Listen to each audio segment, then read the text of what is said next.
What's going on, people? Welcome to the Freedman Collective for August 3rd, 2021. What is today? Today? Today is a primary day, man, in the city of Detroit, man. August freaking 3rd. Primaries all over Michigan today, huh? In Detroit. You know, it's funny. I didn't have any in my little suburb over here. Y'all did though. Yeah, that's wild, man. Yeah, me and Stedman, aka Conspiracy Brother. You know it, man. I had to just make that jump, man. We live in the great city of Detroit, man. So we definitely we had an election. The ballot was pretty small, both of us, but nonetheless, terrible. We went out there. I got my I voted sticker. Look at that. Yeah, sticker. Well, shoot. Well, I'm envious of both of you. Did you get a sticker too, Stedman? I mean, I got it, but I ain't using it. I mean, I just my kids like them, so I'll let them have it. I went with my son today, and so they was like, "Oh, give him a sticker," because I was gonna give him mine. They were like, "No, give you know how it is. Bring kids to the election process. The poll workers. They're like, "Yeah, we gotta give him a sticker." I'm like, "Okay." So Jaleel, you want to put the sticker on? No. I'm like, why don't you want to put the sticker? He said, I don't feel like it. No, I'll wait till I get home to put it on. I said, okay. Hey, he got decisions to make, yo. That wasn't it. Yeah, 7-year-old of mine, he wanted to put it. He wanted to put it on at home and not in the precinct. He's like, I ain't chasing no clout. Right. I don't need y'all to know what I did. I done my civic duty. That's all you need to know. But no, let's just thank everyone who's tuning in right now for today's show. It's going to be a little bit of a laid back show, right? We're going to be we're going to be focusing on Detroit. We're not going to get to too much national stuff today, but we're going to really talk about these primaries and what was going on that ballot. Adolph J. Rocky's going to walk us through the ballot. We're going to talk about the candidates who are on the ballot. And right now it's about 7:23. We started a little late. But, the election results in Detroit don't even drop until 8 p.m. So live in about 40 minutes, we'll be able to see the polls as they start reporting the results from the different precincts. Hopefully, if Janice and her people did right, hopefully. We're going to talk about that as well. You saying they stuffing and hiding ballots? Yay, man. Nah, they're just incompetent. She's incompetent. Her leadership is incompetent. So she done screwed up like 3 major elections, man. Since she's been the clerk since 2005, and it's like, damn, you still screwing up elections. It's not like you're a junior, new person at this position. So consistent incompetence shows a pattern. It shows a pattern. You can only mess up so much. Yeah. What was on your ballot, Stedman, for when you went voting? What city? Was that city or Inkster? Where is? I don't remember no more. No. I'm still I'm on the east side. East side. So I had mayor. I had the 2 at-large votes for the at-large council seat. I had proposal P, and I had the clerk. Okay, mayor, clerk, proposal. Did you have the? I thought the dudes was on there. The police commissioners, they're not on. I didn't see that, man. No, I didn't get that either. No. Maybe I was wrong now. Okay, they were not on there, which is kind of weird because when we look at Ballotpedia, those and I think other things that we had researched, those commissioners were. Those officers were supposed to be on the primary ballot. So, Ballotpedia. Yeah, I believe it was Ballotpedia, which I had looked at, and some other things I researched showed that the police commissioners, it was several of them, I think. I have to look this up over here. But so we got those 4 areas: the city council, proposal P, the clerk, and the mayor. Of course, the one that everyone's been talking about, of course, is the mayor, right? They got like 7 people on the ballot trying to get in, try to make it to the general election. It really is it just like they're only going to have one? It was more than that. It was wow. Yeah, it was like 12 people. It was like 12, man. How does that work, man? Well, I mean, it's all about signatures. How many signatures you can get. So, I don't know what the threshold. It must not be too high. I think to run for like statewide office, I think you only need like 7,200 to get on the ballots for real, like to be a state congressperson. Yeah, so one of us gonna run, and we're gonna need all of y'all watching. I think you need to get it within so many days, though, right? Or it's months. It's months. It's still so months. many months. That's what I meant. Yeah, so many months. Like you don't have like 2 years to do it. You have a certain set time, and then really comes down to like, okay, are these people registered voters? Because you could have signatures. You may have enough signatures, but they may not be valid, especially if they're in the wrong area, precincts, or whatever. However it lines up, signatures don't match up. They claim the signatures don't match up, or what have you. So they're not in the well. I guess statewide it wouldn't matter, but definitely they have to be within. If it's like a local election, for instance, you had to get all the signatures. I would think you would have to get for run in a city office that you would have to get city residents. Wayne County office, then you could get Wayne County residents, right? So whatever the jurisdiction, you're limited to you're limited to those who are residents of that jurisdiction, or citizens of that jurisdiction, right? So I just looked it up. I'm looking it up on Ballotpedia. Yeah. So to run for U.S. Senate as a member of a major party, you need 15,000 signatures.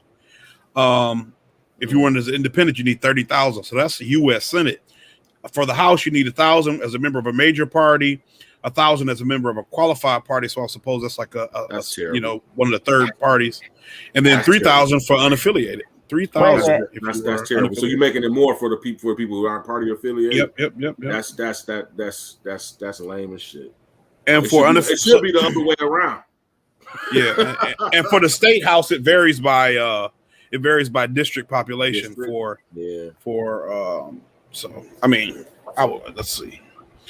So if you got a population of between 1 million to 1.2 million, which will cover anybody because there's nobody partition, the partisan petition, you need minimum of 2,000, maximum of 4, nonpartisan, minimum of 4, maximum of 8, and qualifying, you need a minimum of 6, maximum of 12. So, I mean, Detroit will be in the 500 to 999,000 range. So you're looking at, for a nonpartisan, if you ran as a nonpartisan, you're looking at between 2,000 and 4,000 signatures for however they break down the district. So, I mean, it's not so tough in theory. But how long do you have to do it? That's the question.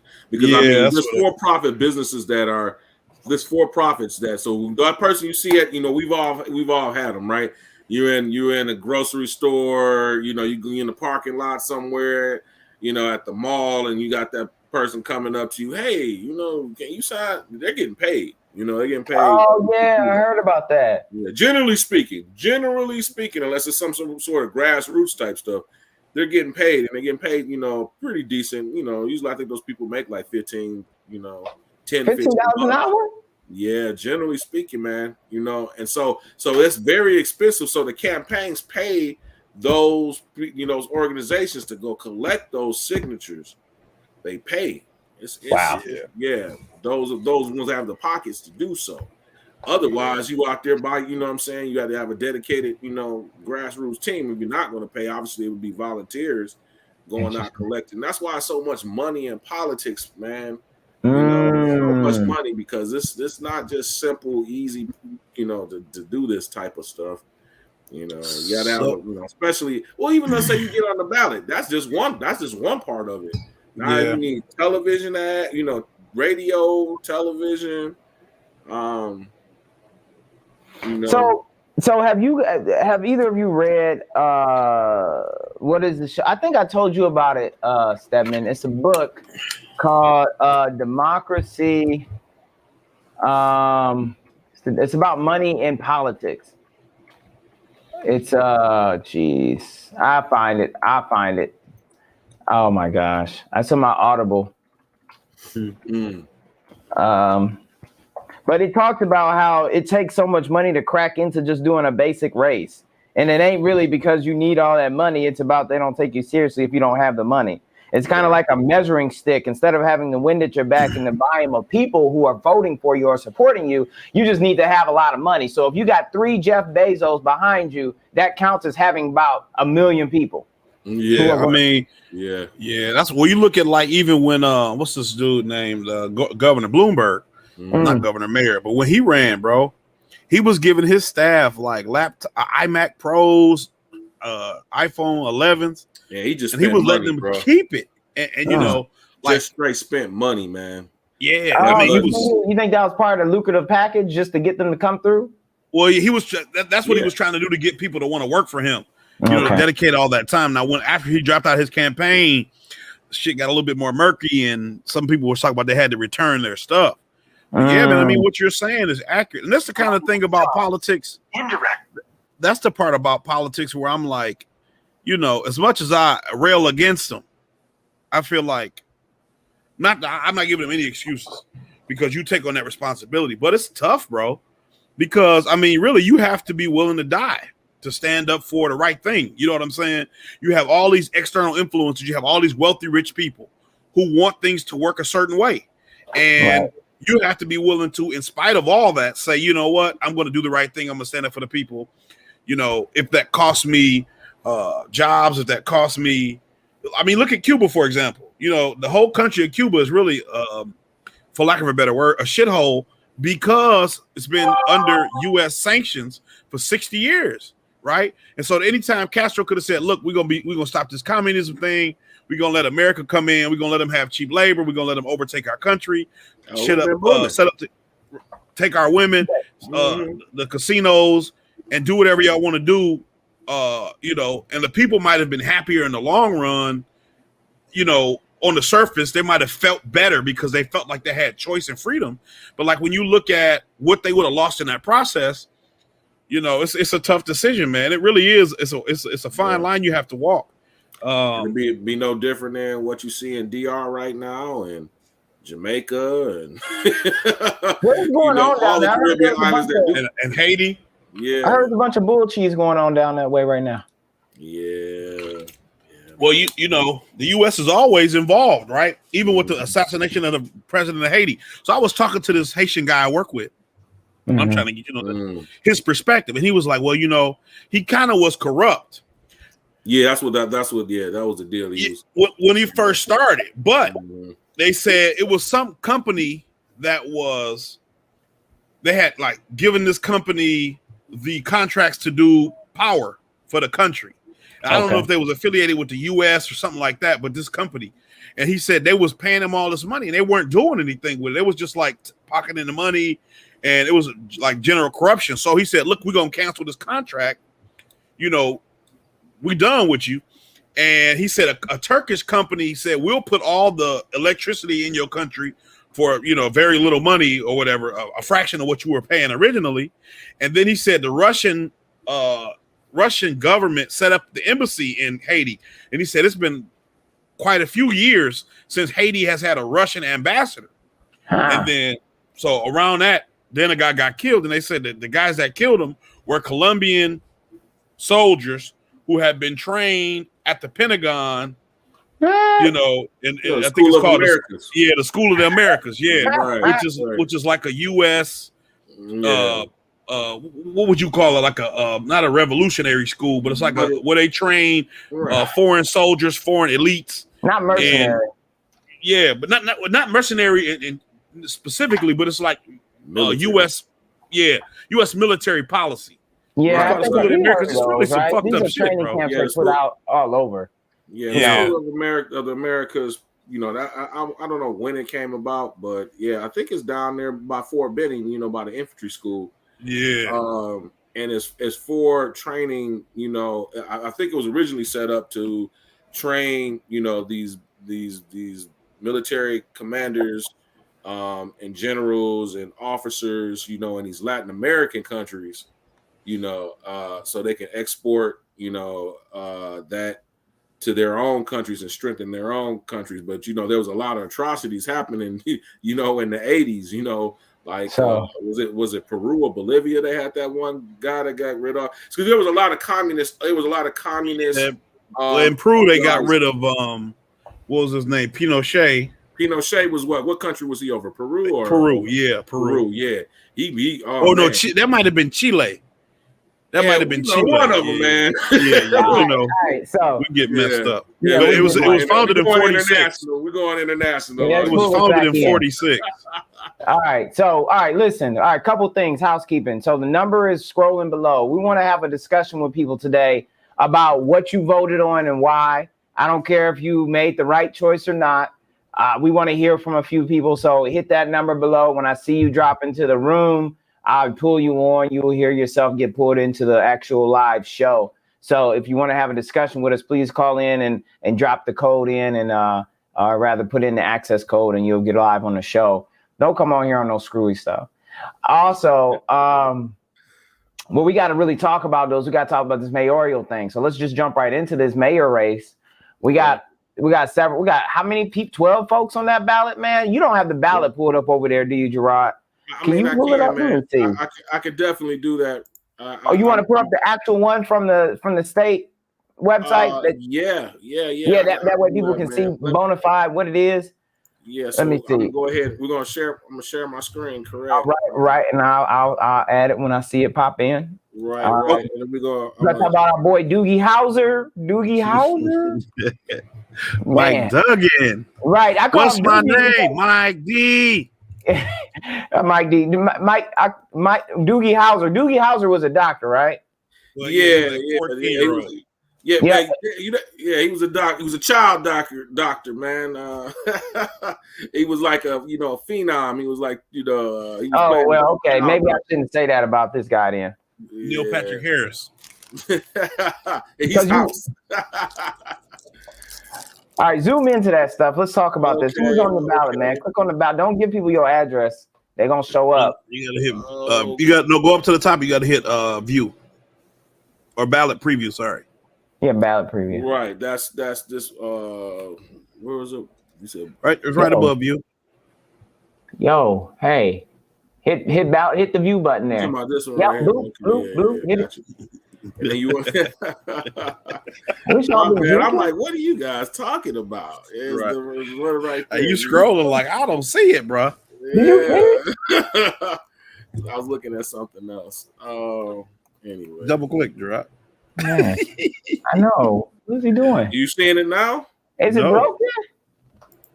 Oh, you know what? Because I'm sharing the. It came into a different tab. It popped up. Yeah, that's exactly. All right, so go ahead and just stop. That's sharing. why I'm like, what you mean? I did do it. Hold on, I'm doing stop it now. Sharing and click that apple. Now we see it. So go ahead, hit that control and zoom in on that. Let's see who you got on your ballot there. Control. Blue. There you go. Okay. All right. So we have Anthony Adams, Tom Joe Burrow, Kawana Brown, Mike Duggan.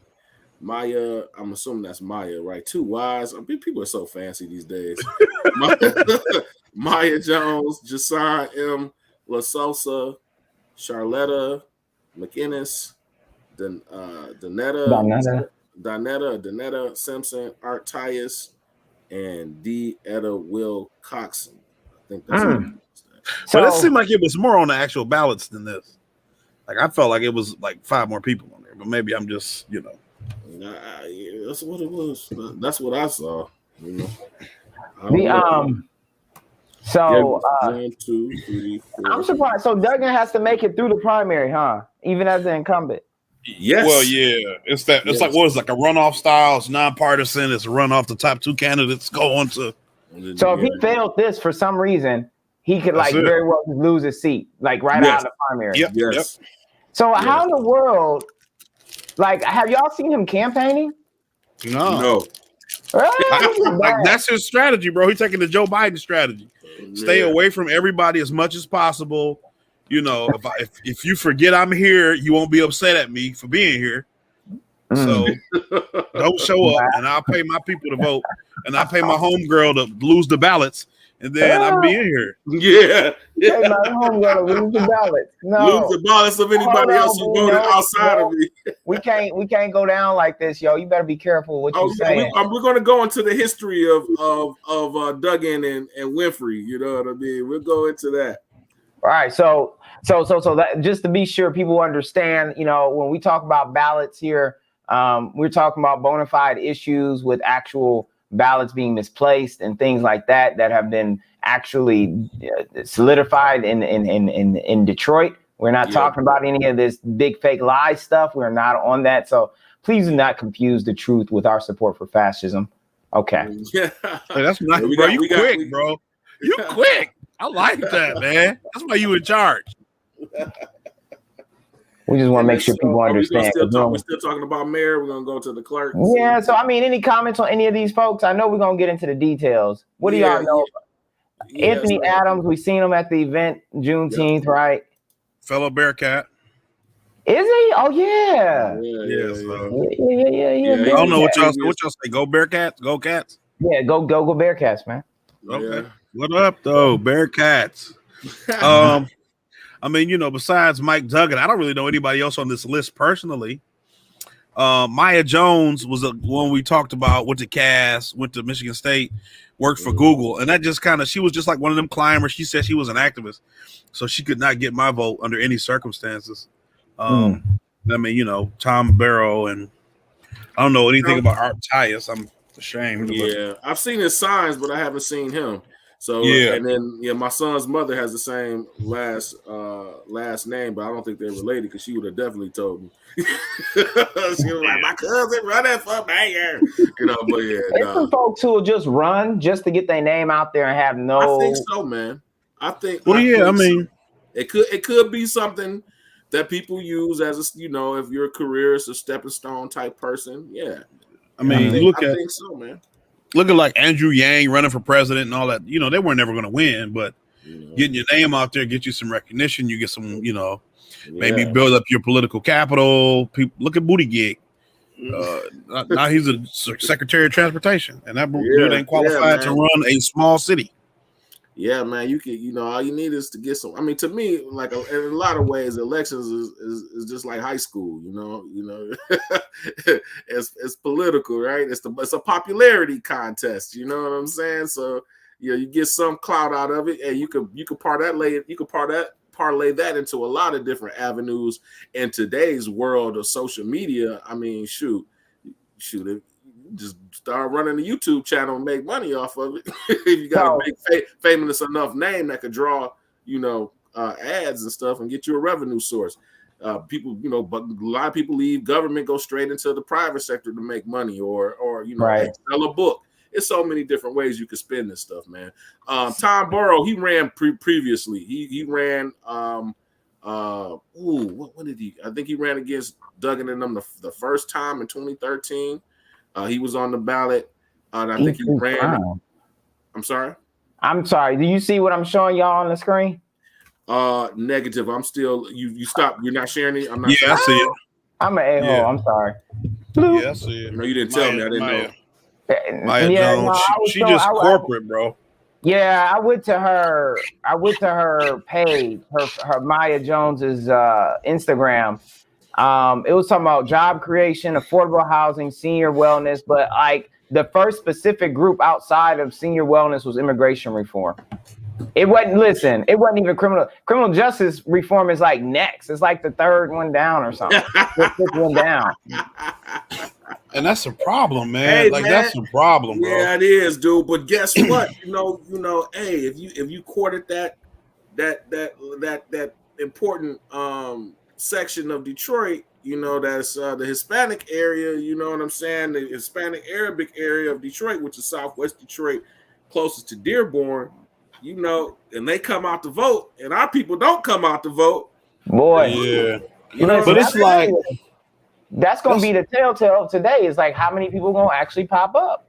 Well, that's the thing, because but relative to the population of Detroit, so few people are immigrant connected. It's just kind of crazy. Like, I mean, I get what you're saying, but is that enough to get you the mayorship? Yes, You know what I'm saying? It could very well do because we turn our numbers are so low in these elections, Yeah. bro.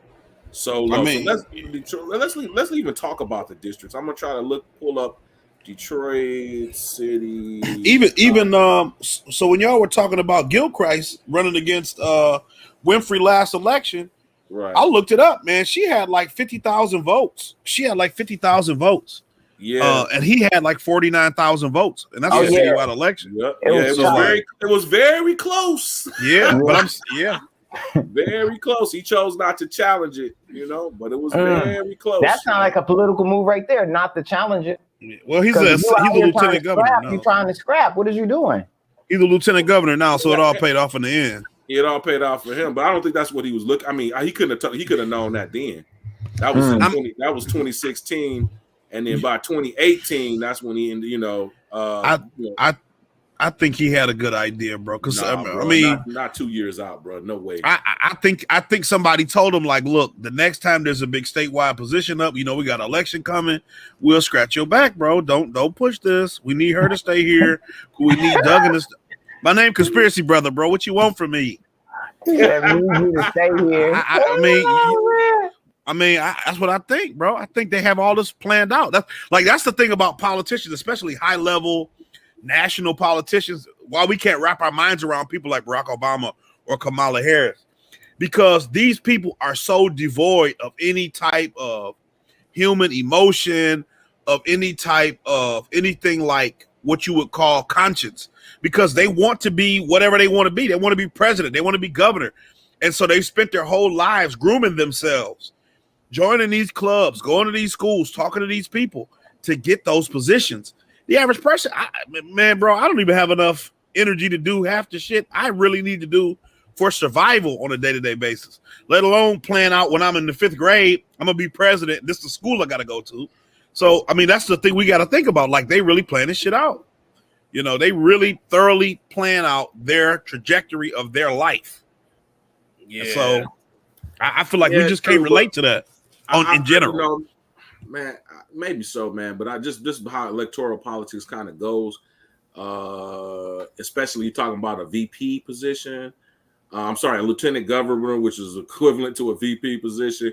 Usually that's done closer towards so late in the game. Whitmer, I don't even think even announced in 2016 that she was going to be running in 2018. Like, man, no, dude. I don't. I'm just looking at the political process. I don't think not that earlier on. No. Me personally, I don't think that would have been even in the consideration at that time, let alone who was the Democratic forerunner. So I just want to talk about the districts right there. That's the city council districts. So when we're saying 1, 2, 3, 4, 5, 6, right? We're this is what we're referring to. So I would say the Latino area is in 6, and it's pretty much that area above 75 and above 94. All right. So the freeways are there. I don't know if you can. Let me see if I can zoom in. Man, this is sick. Look at you. Yeah. There we go. So the Latino, so this is Jefferson. That's Ford Freeway.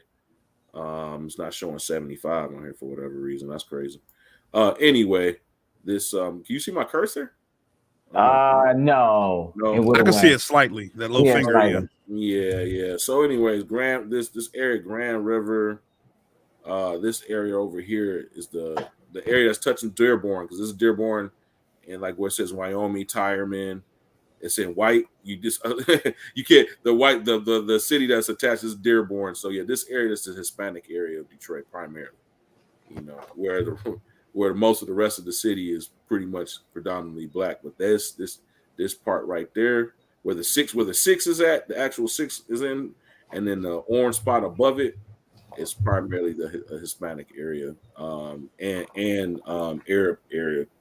Because some of Dearborn's, community, Arab community, flows over into Detroit, so it kind of blends, or what have you. And that's why Rashida got that spot on lock. Yep. So much so, like there wasn't even the the two there's a husband and wife team that they got enough signatures to where it's just them two. There was a sister that was running in this district, and I guess they disqualified her signatures or what have you. So she's trying to do a write-in ballot. Now the rest of Detroit, so the black part of Detroit, right? Mm-hmm. I'm sorry, I'm gonna say the black part of Detroit. The black part of this district, this part that's down here. Can you guys see my cursor? Yay or nay? Nah, I'll share it again. Keep going. Oh, okay. Yeah, this is Southwest. This is the predominant black area of Southwest Detroit. Like that dog leg area you were talking about. Yeah, the dog. That's why it's called a dog leg. It kind of resembles a dog leg, I guess, if you want to call it that. But yeah, this is this part of Detroit. Yeah, it's the black part. This is who went to school? Southwestern. Jalen Rose. Jalen Rose. Yeah, this area. You know what I mean? This is the part of where my family is from. Ecorse River Rouge touches these what we call downriver. There's downriver communities, Lincoln Park, Melvindale, Wyandotte, because they're further downriver. But Ecorse River Rouge well, there's a white side and a black side. Now it was all mixed up now. For the most part, but and funny enough, Hispanics are moving into these areas, into Ecorse and Rouge on the black sides where they had never been, never been. But anyways, they have a strong Ecorse River Rouge have a very large black community. Southwest Detroit, all of this is considered Southwest Detroit. This area right over here.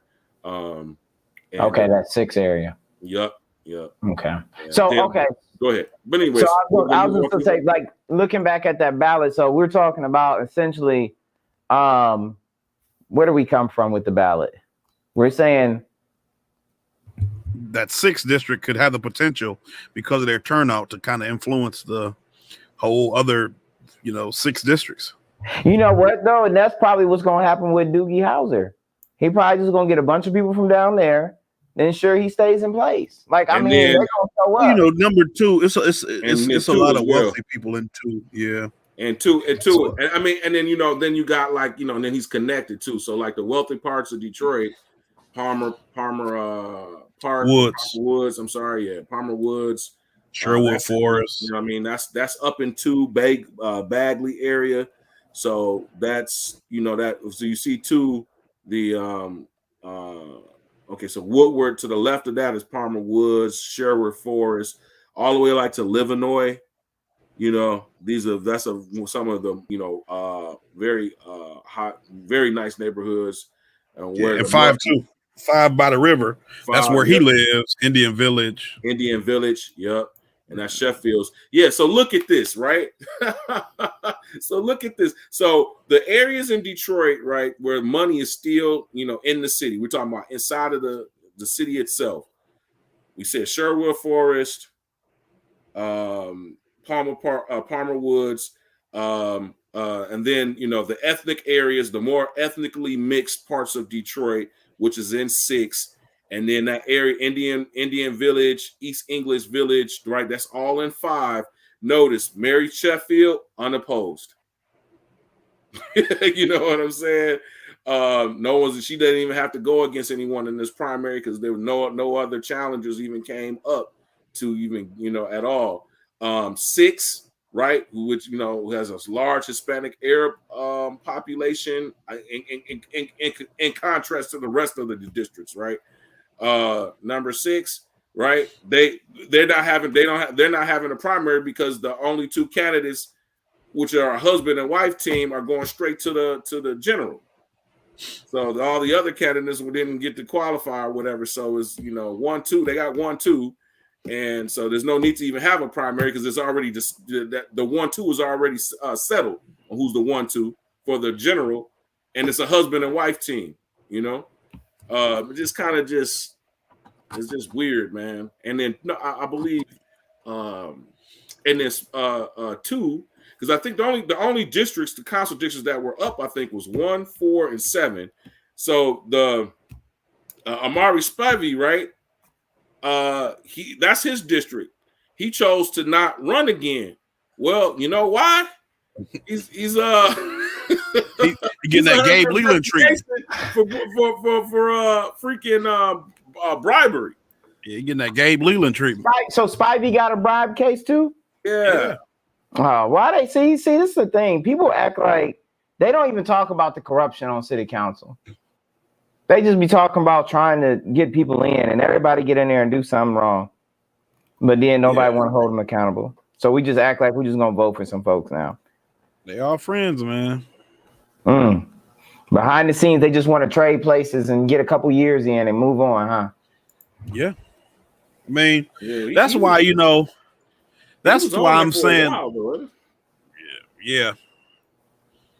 But that's why I'm saying, like, they'll pull people out of nowhere. They'll bring people up who they want to fill in where they need them to, man. They even like Sri Tanadar. He's like a state rep now, right? Yep. He got in. Yeah, in fact he's a state rep over my district, and I definitely didn't vote for him, man. But there's a lot of people over here because they name recognition alone. Because when he ran for governor, he was able to buy in all of the people here in Detroit, that are of influence. And I know a lot of people that freaking like him. I'm like, man, dude can barely speak. So, for me, that's a big issue for me. How can you be a politician? He got that tech support accent. Exactly. Oh my God. So that's just my opinion. Like you have to have the command of the English language for me to I'm regardless of who you are, whether you be native born or foreign born. Like that's just been something that's. It was a value in my household, right? So, you can't stay on it, bro. What's that? Man, Darvell is on it. He had the disclaimer ready. Yo, he got the hot keys, man. I'm so glad I work with you, brothers, man. I really am, bro. Man, we going down. What happened? But nonetheless, man, like a lot of people, like I see in my neighborhood, which I live on east side of Detroit, closer to 7 Mile and 75. Yeah, you saw the one of his supporters, the yard sign. She came down here, put that yard sign in mine. I'm like, yo, man, get this. What? They put in people's yards. They just be walking around putting signs in people's yards. Yeah, she one of the busybodies in our neighborhood, man. Oh, okay. So. Yeah, she went and talked to my wife or whatever. She's like, I'm like, hey, I said, I come home. I said, where you get the sign? Where the sign come from? She's like, oh, that's it. She didn't even notice she put, the sign in the yard, right? She just came up and told her like, hey, I'm supporting Sri Thanadar for house whatever, blah blah blah. And so that's all she did was have a conversation and then walked off and then put the yo. But I hurried up and took that crap down. So, man. Hey, I gotta ask a question. You know about the East Side? The who? I'm asking everybody this. You ever been to the Elbow Lounge? The Elbow Lounge? No, man. I've been to the Temple Bar. Where's the Elbow Lounge located? What part of town is that? Man. It's over somewhere. Where is that? Is it a dive? Is it a dive bar? It's kind of like that, but they be in there dancing and cutting up. It's on Mac.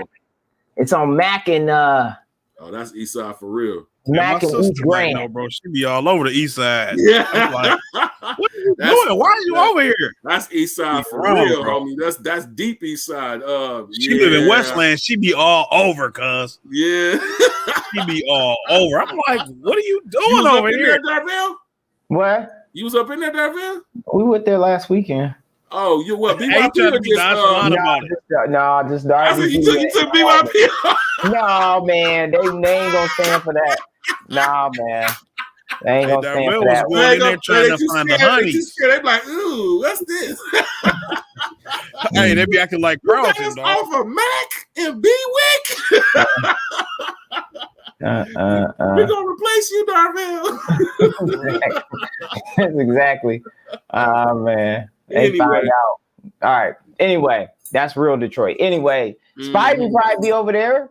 That's where he's flipping bucks. I don't know. Let me say, so yeah, let's look at this real quick. I'm sorry, he was over District 4, man. I said 2. But yeah. But the fact that he didn't run, you know, he didn't run for re-election was kind of surprising. Like, damn, but you know, hey, the charges was coming through. That was the charges was on the way. He said, I can't get caught up and then gotta leave. And you know, Detroit City Council in limbo as Andre Spivey faces federal bribery charges. Speculation grows about whether politicians will resign. Oh, this August 2nd of this year? No way.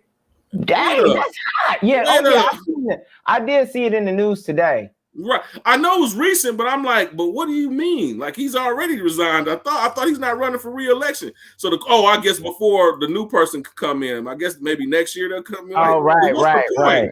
What's the point? You know what I'm saying? Like, you're not running for re-election. The new person's gonna come, whoever gets elected, you know, in November. I guess they will start in January. So I guess from now until the end of the year is what the concern is. So I guess the upheaval in Detroit City Council seems to be far from over after the federal government accused Councilman Andre Spivey of taking a bribe. While Spivey is not running for re-election, he has yet to step down from his post. There is no indication if or when that could happen. He's expected in federal court Tuesday down there on Folk Street with at least 2 more appearances there this year. He is charged with conspiracy. Oh, okay. That's even worse. Conspiracy to commit bribery.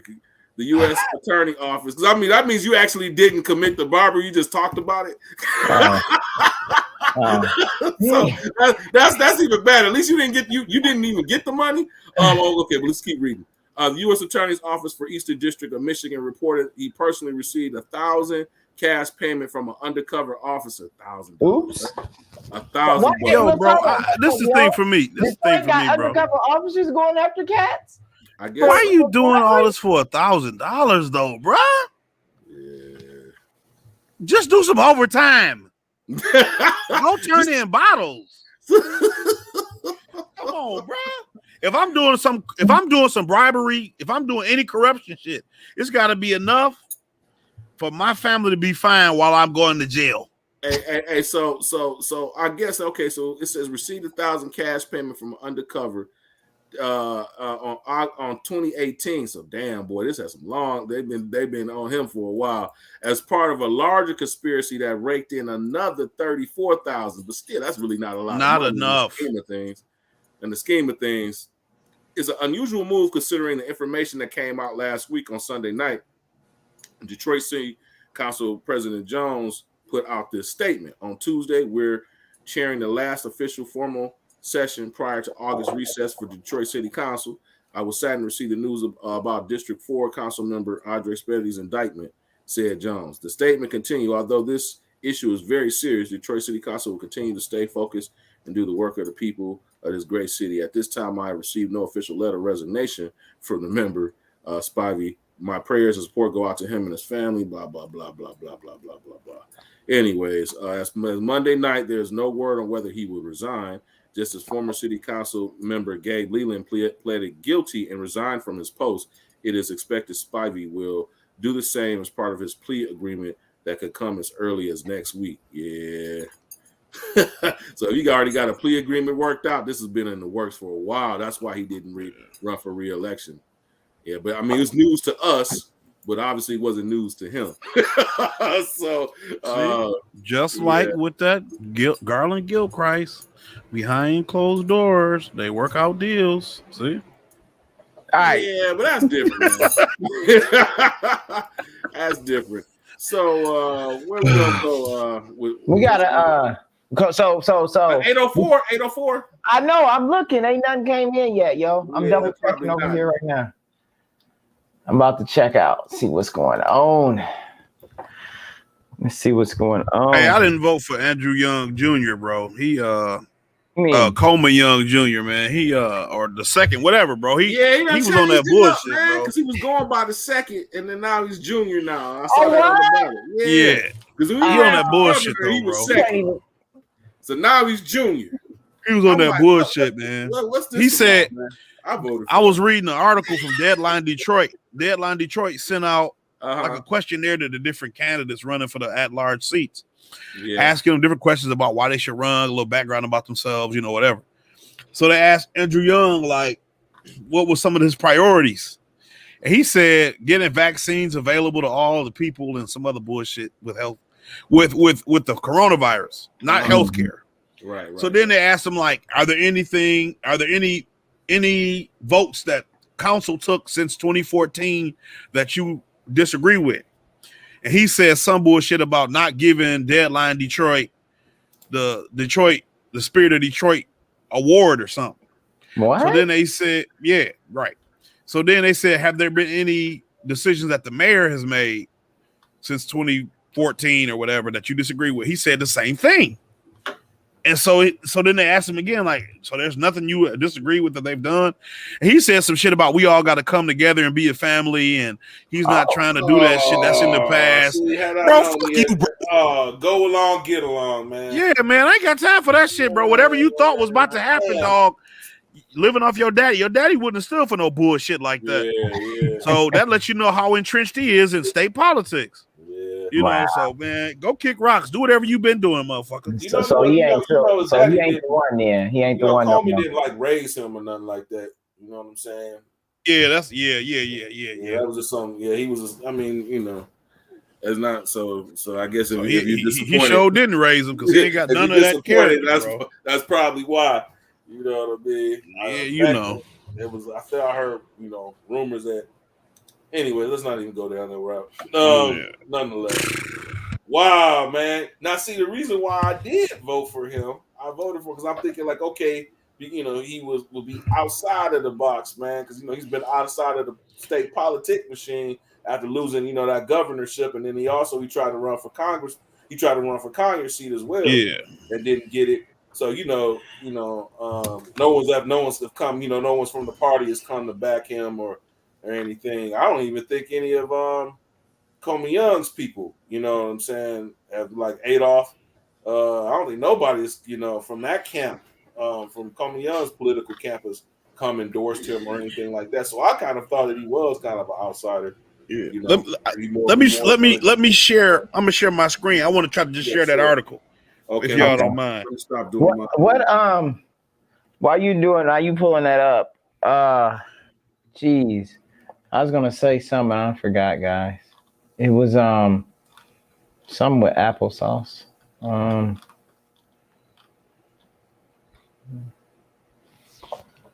So here you go. All right, okay. All right, what are we looking at, Stead? So this is Deadline Detroit. I'll go back to the top right quick. So it's Deadline Detroit sent out a questionnaire. So ask the candidates facing challengers to answer 6 basic questions. Over the next several weeks, we'll be releasing their responses, starting with the following set of at-large candidates. The primary is today, August 3rd, and the general is November 2nd. So here we have, they had Mary Waters up there. She gave some really good answers, actually. Mary Waters gave me a little background about herself. I'm not going to read it. I'll leave the link. But so here's some issues. I mean, not issues, but some of the things that she said that I agree with. 5 and 6, any agenda items you disagree with is 14. She disagreed with the 38 million taken from schools in order to build stadiums, talking about the Little Caesars Arena using taxpayer bonds. She disagreed with diverting money from public libraries to downtown development, facial recognition technology, the water situation, general racism, poverty, and how the pandemic has had an effect on that. And she says, she thinks council should be a checks and balances. Nicole Small, I'm not going to read everybody's because, whatever. But I'll get down to Coleman Young. So here he is. Oh, now here's a guy. He has some good, Jermaine Jones. He has some good, I was iffy on some of what he was talking about because he's like the Democratic something. He's a Democratic Party he's a formal leadership training with New Politics Academy and the Democratic Party. So that kind of, I'm like, what's your deal? But here's he says, issues with the council, privatization of city services and selling of revenue yielding city assets. I agree. Any mayoral agenda items you disagree with, development of disproportionate to communities across Detroit. So I can agree with that. Janae Ayers didn't return her return her whatever questionnaire. Was she the only one? Yeah, she's the only one that didn't return hers. Here's Coleman Young Jr. They talk a little bit about his background. So he tell me about yourself, and he says he appropriated $800 million to the city of Detroit and the state of Michigan and created 10,000 jobs through the movie tax credit, whatever. So get down to 5. I think what are some decisions you've disagreed with city council? I think we should have given Deadline Detroit the Detroit City Council Spirit Award. Are there any moral agenda items that would you'd agree with since 2014 for the mayor? I said mayoral, that we did not give Deadline Detroit the key to the city. So then they said, so it's like something that you freaking like just answered because you just don't want to answer something. You just say something. Yeah, like just because I really don't want to answer this question. I just want to move on.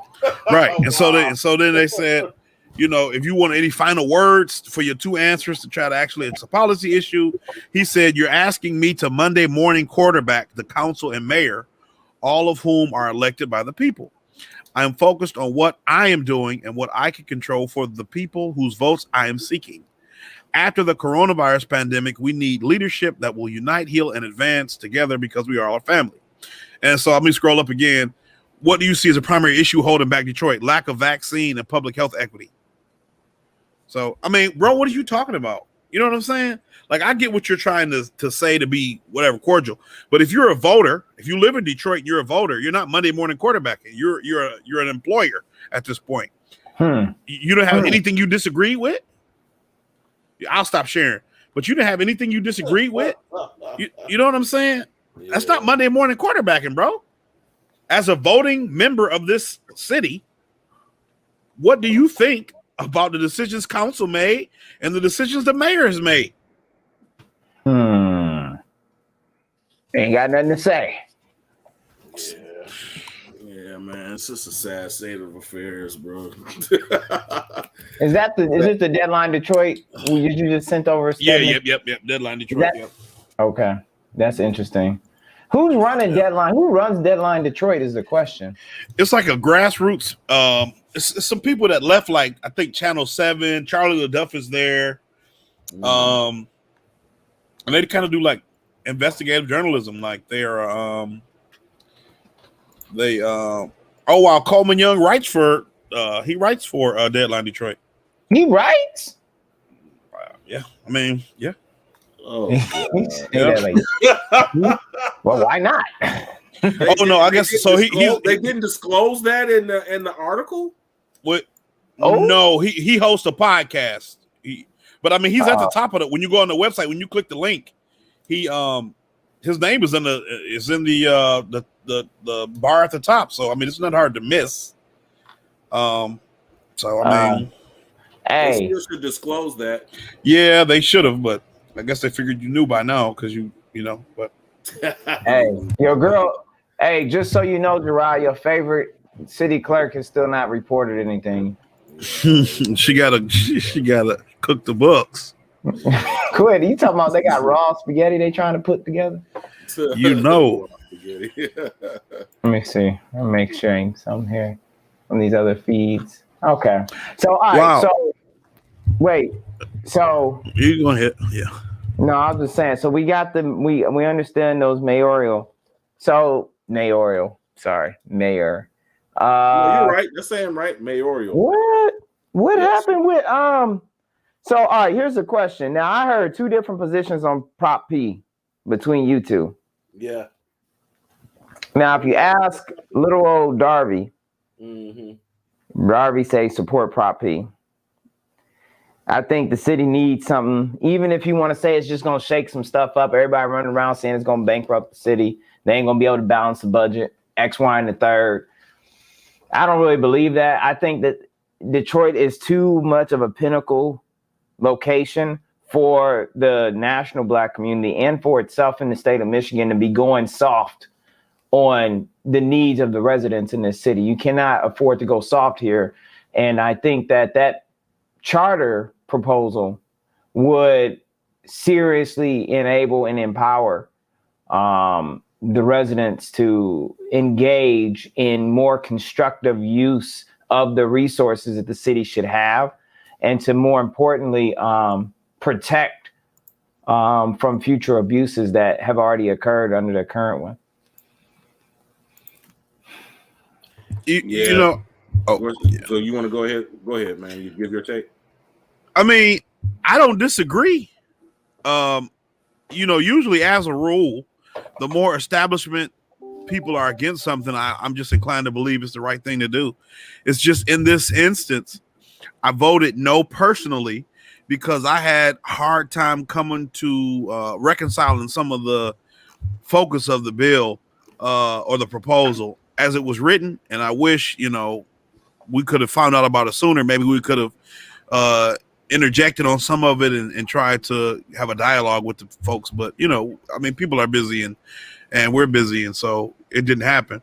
But I just feel like some of the things that were presented, the way they were presented, it doesn't do enough to address the actual concrete needs of American Negroes, who overwhelmingly make up the population of Detroit specifically. You know, it addresses those things in ways which I think in general will be helpful for any city. But I feel like if you want to make a specific mention of immigrant needs in a city that has a very low immigrant population, then you need to also make a lot of mention about the plight of the American Negro, and they haven't done that. So, you know, that's me. Wait a minute. Did Prop P have an immigration thing in there? Yeah, it created an office. I have an article. Office of New Americans. Oh man, hey, we gotta.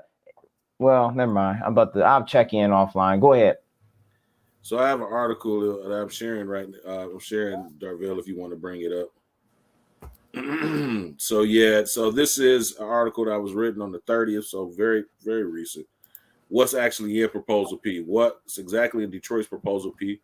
So it says here, it says city voters on Tuesday will decide to, you know, vote on a charter revision plan that seeks to expand oversight. So this is the reason why I voted for it. Even though we dissected the reparations portion of the charter, and we all agreed that it was lacking, from our reparationist eyes. But the question is, like, do you throw the baby out with the bath? What do you do? You know, you throw the baby out with the bath water. that was the situation I was in.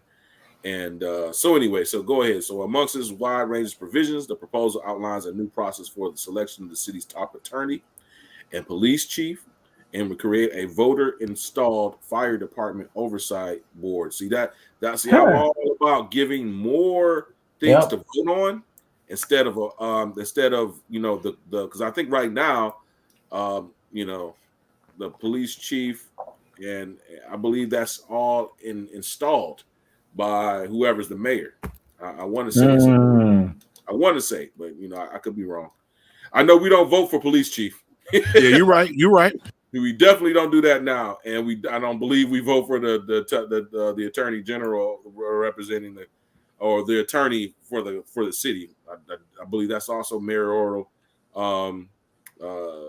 appointed, and hence that's why we see what we're seeing as far as the establishment powers there be are putting out these ads and this money against it because it derodes, it takes away discretion and mayoral power from the institutions. There's actually going to be things that the institutions on the books have to do, whereas right now it's up to the discretion of the administration on whether or not, or the city council, or whether or not they take up these certain aims. So anyways, the initiative called, it calls for establishment of Department of Disability Affairs and Department of Environmental Justice and Sustainability, as well as task force on reparations and African American justice. It proposes an Office of Veteran Affairs and Immigration Affairs and an Office of Economic Justice and Consumer Empowerment. So this was the part that Stedman had a problem with, was that it created an Office of Immigrant Affairs in the city, which I agree with him is kind of problematic. But I mean, without without it being like there should be an office of, you know, Black American or U.S. Freedmen Affairs, right? You know. But anyways, the initiative called Proposal P was crafted over 3 years by an elected 9-member Detroit Charter Revision Commission with the support from a coalition of environmental and human rights groups. Was very contentious, from what I heard. The commission and coalitions that supported contend the plan will refocus city government with a greater emphasis on quality of life issues, including affordable water and transit, increased oversight, and police reforms. They're going to beat the water department up? I mean, well, see, the water now, I guess so, but at the end of the day, the water, DWSD, Detroit Water Sewage Department, is pretty much still under the guise of the Great Lakes Water Authority. That was a result of the robbing that happened during the bankruptcy. Right. You know, so I don't know how much, you know, we lost sole control of DWSD, and I don't know how much, you know, power that we have. I mean, I'm assuming we have some influence, but now a larger authority, which includes the suburbs, and which that was the main point anyway. You know, was to take it away, to take that from us, in my opinion. I think the bankruptcy was completely. That was a revenue stream, right? Yes, it was. Yes, big time, big time revenue stream, and then also power as well, because we supply the water to most of Southeast Michigan. And they had to go through us. Okay, you know, and I was that. See, this is one of the, if you know the history of Detroit, Coleman Young, Black administration. These are the things that, you know, why they were always trashing Detroit. You know, trashing Coleman Young and his administration and so on and so forth. See, that's something that's inside the city of Detroit. You know, you have to bargain with us, but now that's gone. Now that authority, that power, power of that entity is gone, and now is in a larger framework.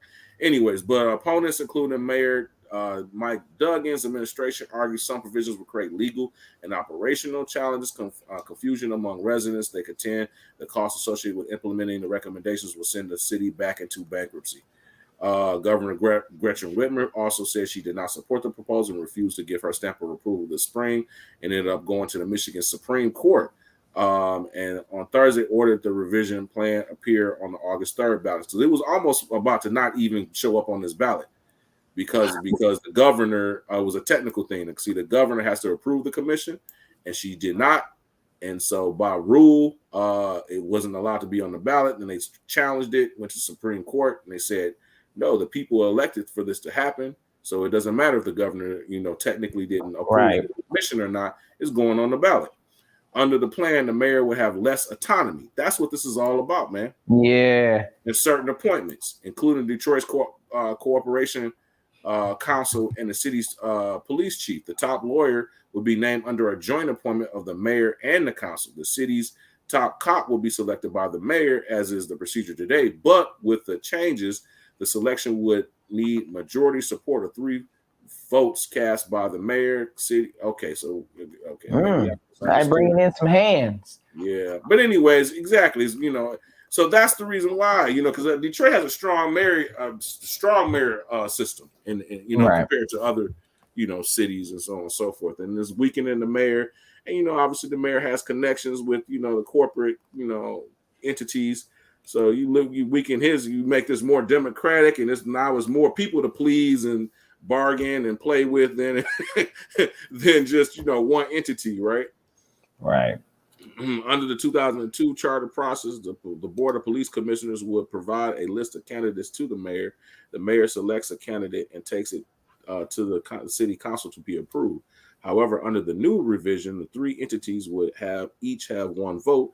The interviewing process of candidates must be done under the Open Meetings Act. So it'll be public, I'm assuming. It will be would restructure the police and the fire departments, create a new Department of Disability Affairs, new Department of Environmental Justice. We just covered all of that in the top here. Right. The charter plan would also authorize 47 new elected positions and create 102 new appointed positions. To address quality of life, it proposes a reduced income-based fare system for public transportation and new transportation standards. Are those all paid positions, Joe? I'm sorry? All of those are paid positions? Yeah, that would be. Woo, that's like a lot of people's brothers and sisters getting on. Yeah. Maybe. I mean, 47 new elected. Yeah. Okay. I'm assuming because of these. I'll add this. Yo, check this out. I just ran across an individual. I'm going to try to be vague so nobody figures out who I'm talking about. But I just met an individual not too long ago who actually is in charge of some very important stuff in the mayor's office, but has absolutely no background relating to what they're in charge of now. Literally told me, like, I'm doing X and I used to do Z and I used to eat babies. I don't know. Stuff like that. And so that's what I'm saying. Like, when these new positions open up, they about to be popping off. It's about to be everybody. But go ahead. To address quality of life and produce a reduced income-based fare system for public transportation and new transportation standards. It provides for a reduced income-based affordable water rate system and a water bill assistance fund and an environmental justice health fund. Other aspects of the plan seek free sidewalk maintenance, free public internet, affordable housing, and property over assessment relief program. In the city, I think that's also a huge. This right here that's where a lot of from the affordable housing and property. Yeah, they create. So basically, they're creating a program. See, right now, the administration, their take of when the city got over assessed, they're still fighting it. From my understanding, that was something that they brought up in the pop-up that me and Stedman did a few weeks ago when we showed up. I believe it was done by the property tax relief organizations. I don't want to say their name exactly. I don't know it. It was Detroit Tax Justice. There we go. Detroit Tax Justice Association or whatever. Right, and they laid out a lot of information saying that the over assessment is still happening to like the most lowest in value homes are still being way overly assessed or what, and they have proof, and they've had like several different actual legit organizations like the University of Chicago. They named a few different ones that people have looked at the numbers, the raw numbers or what have you, and said yes, this is still going on, whereas the mayor's office is saying no, we're assessing at the right amount. And they're not proving they're not bringing any contrary thing to what is being brought to them. So data is being brought to them saying, hey, this is what was happening. You're still oversessing the lowest value homes still. And they're like, no, we're not, but they're not combating it with any, data of their own. They're just saying no. And that may lead to another thing that I know about. But anyways, ultimately, yeah. So this right here would definitely is probably why Dougie doesn't want this to occur. City government, it focuses on binding arbitration to be available to all government negotiations for labor relations, creates wage and standard boards, institutes responsible contracting requirements for city contracts, and relates retirement provisions to adjustments in provision and pension benefits. Let me see. There's only a little bit more left. It would seek to eliminate qualified immunity. Right. And police officer evaluations, return water management under the city rather than partnering with the Great Lakes Water Authority. We just talked about that. Wow. So this is very no wonder the big money came out. No wonder, because this is all shit that nobody would want to do on their own in an establishment. The proposal also wants to put more responsibility of the mayor's office and the mayor's city boards by mandating how meetings should take place and when. They're creating an expectation for people in Detroit that will not be met, contends Sheila Cockerell. I agree. You think so? Yeah, and this is one of the things I was going to say too. Yeah. I mean, I like everything on it, right? I think we live in a country where all of these things should be able to be provided and given to people in this country. But I don't think the city of Detroit is in a position to handle any of it. We barely have a public transportation system that's efficient enough as it is. And so I feel like I'm not gonna get into the old bro. It's gonna bankrupt the city again. I just feel like it ain't gonna get done. I feel like all the stuff they're trying to do is not gonna get done. I feel like they have a lot of great ideas in there that I think they need to try to roll out in batches. Because I think it's shit ain't gonna happen. You know, that's one of the other issues that I had. It's great, but that stuff isn't gonna happen. That stuff ain't gonna happen. You know what I'm saying? And so if they took the top 10 items, because you asking like the whole 47 new jobs and 102 appointments, that's not gonna happen, bro. The city of Detroit has a lot of money, but relative to the needs of the city of Detroit, they don't have any. And you're going to need to, and this is what I talked about, like with the Castro thing. If we're going to say, man, we're going to hold businesses accountable and they're going to have to start paying their taxes, then what we also got to say is we expect the citizens of Detroit to understand when all the businesses leave or all the big businesses who have options leave, that things are going to get tight. You know what I'm saying? That's the rock and the hard place you're under, because no state, no city in the country is really invested in the citizens and doing what's good for them. So if you know they try to put the screws into GM and they say, well, fine, we'll move our headquarters out to Oakland County, then what? You know? Right. So I mean, you know, it's really a tough situation. But because people so mismanage the work of the people, it puts the people, us, who are trying to advocate for these changes, in a tough spot, because that's what you got to get. Like, that's why, you know, Inkster's a small city, so I've thought about running for mayor of Inkster one day. But that's what I'd have to tell people, like, yo, if I win, it ain't gonna just be easy. It's not gonna be better. It ain't gonna be perfect. You know what I'm saying? It's gonna be tough, because if we're trying to get justice for people, you're gonna face opposition. And so that's the thing. Like, this shit ain't gonna happen, bro. They need to build up greater ground support for a proposition like this, but they also need to focus on those most important ideas and get those established first. This shit ain't gonna happen. It ain't. You're not gonna get the water back. It's gone. You know what I'm saying? They're not gonna give you the water back. They're not gonna give you the water back. Yeah. I feel you on that. I mean, but on paper, I love it, except for the immigration shit having such a outsized, you know, position in the actual proposition. I love it. It ain't gonna happen.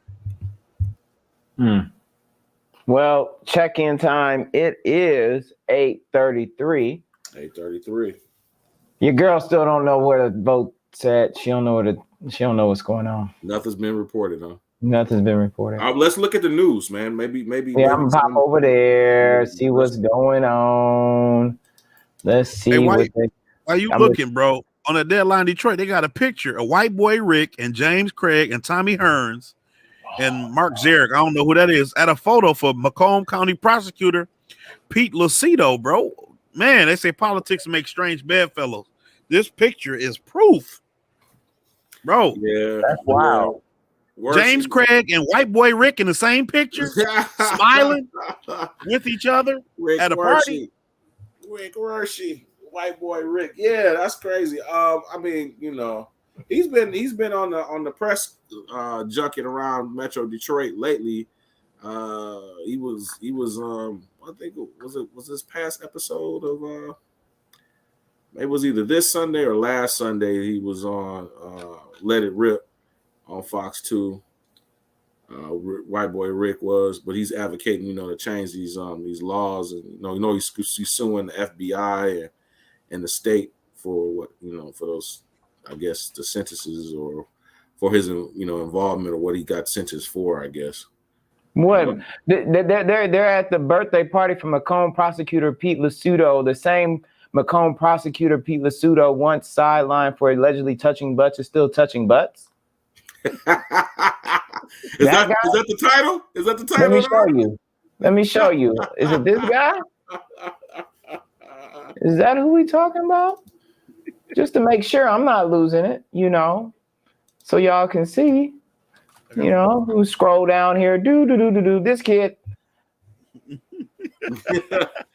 Still touching butt. Oh, wait, who you touching? No. Hey, man. Hey, you know what, bro?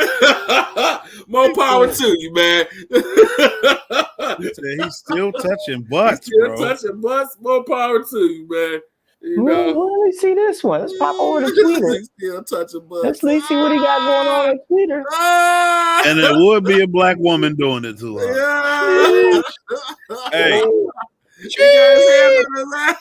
Oh, Black Girl Tragic. We're gonna have to make that a segment, bro.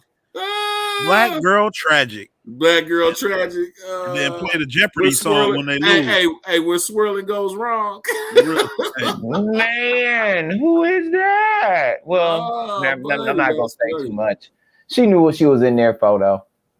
No, I'm joking. I don't know. No, I'm sure she did. I'm sure she did. She got a big sign behind him with the dude's name on it. You know who he is. Yeah, man. What's the people saying? He got in trouble for touching butts and still touching butts.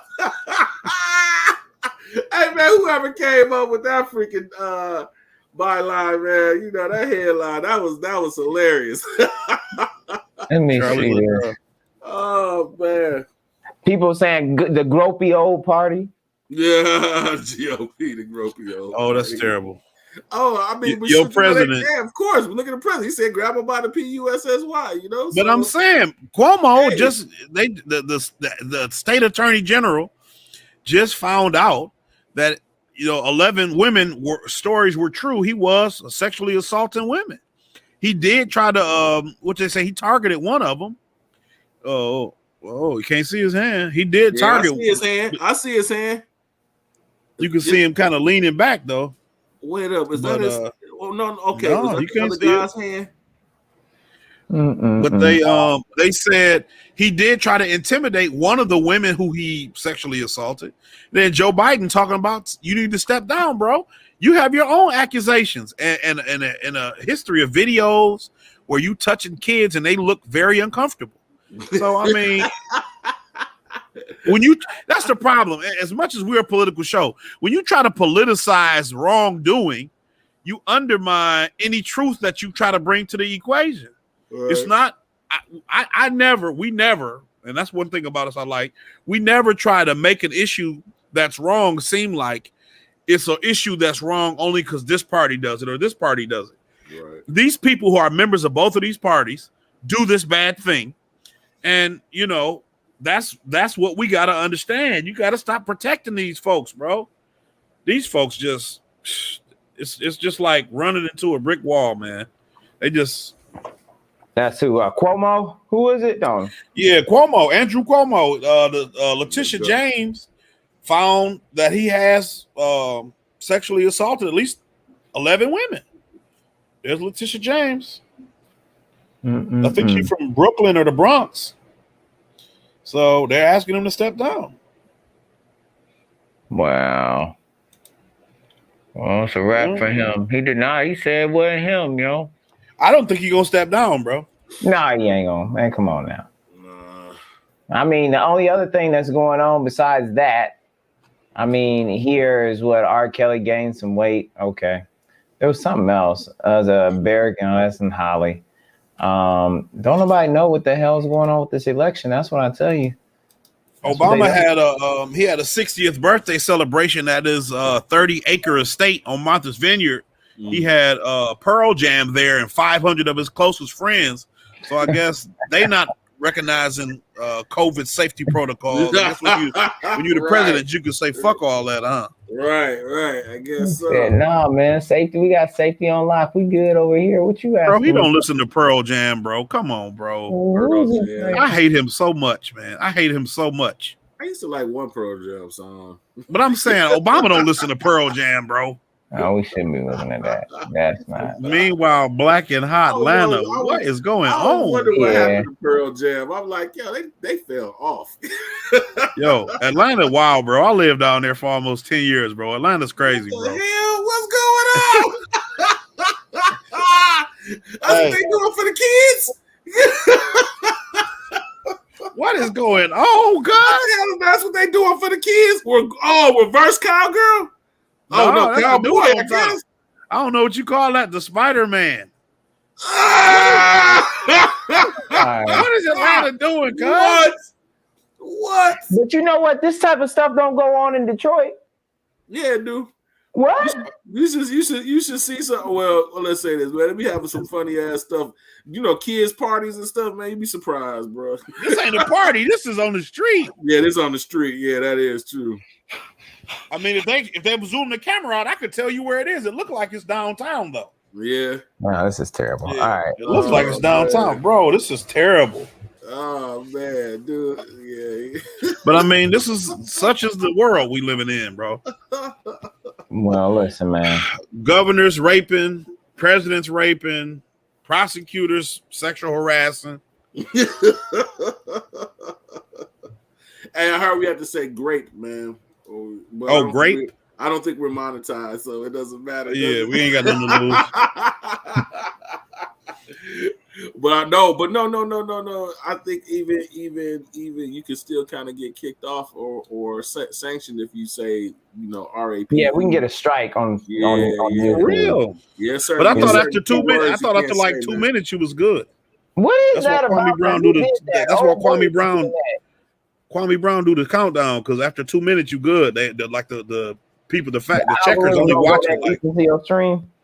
yeah, Man. they don't go that far in. So if they don't hear nothing in 2 minutes, you good. I don't. Yeah, okay. Hey, bro, Yeah, ain't nobody okay. watching. The only people watching us is the feds, man. We good. Yeah, okay.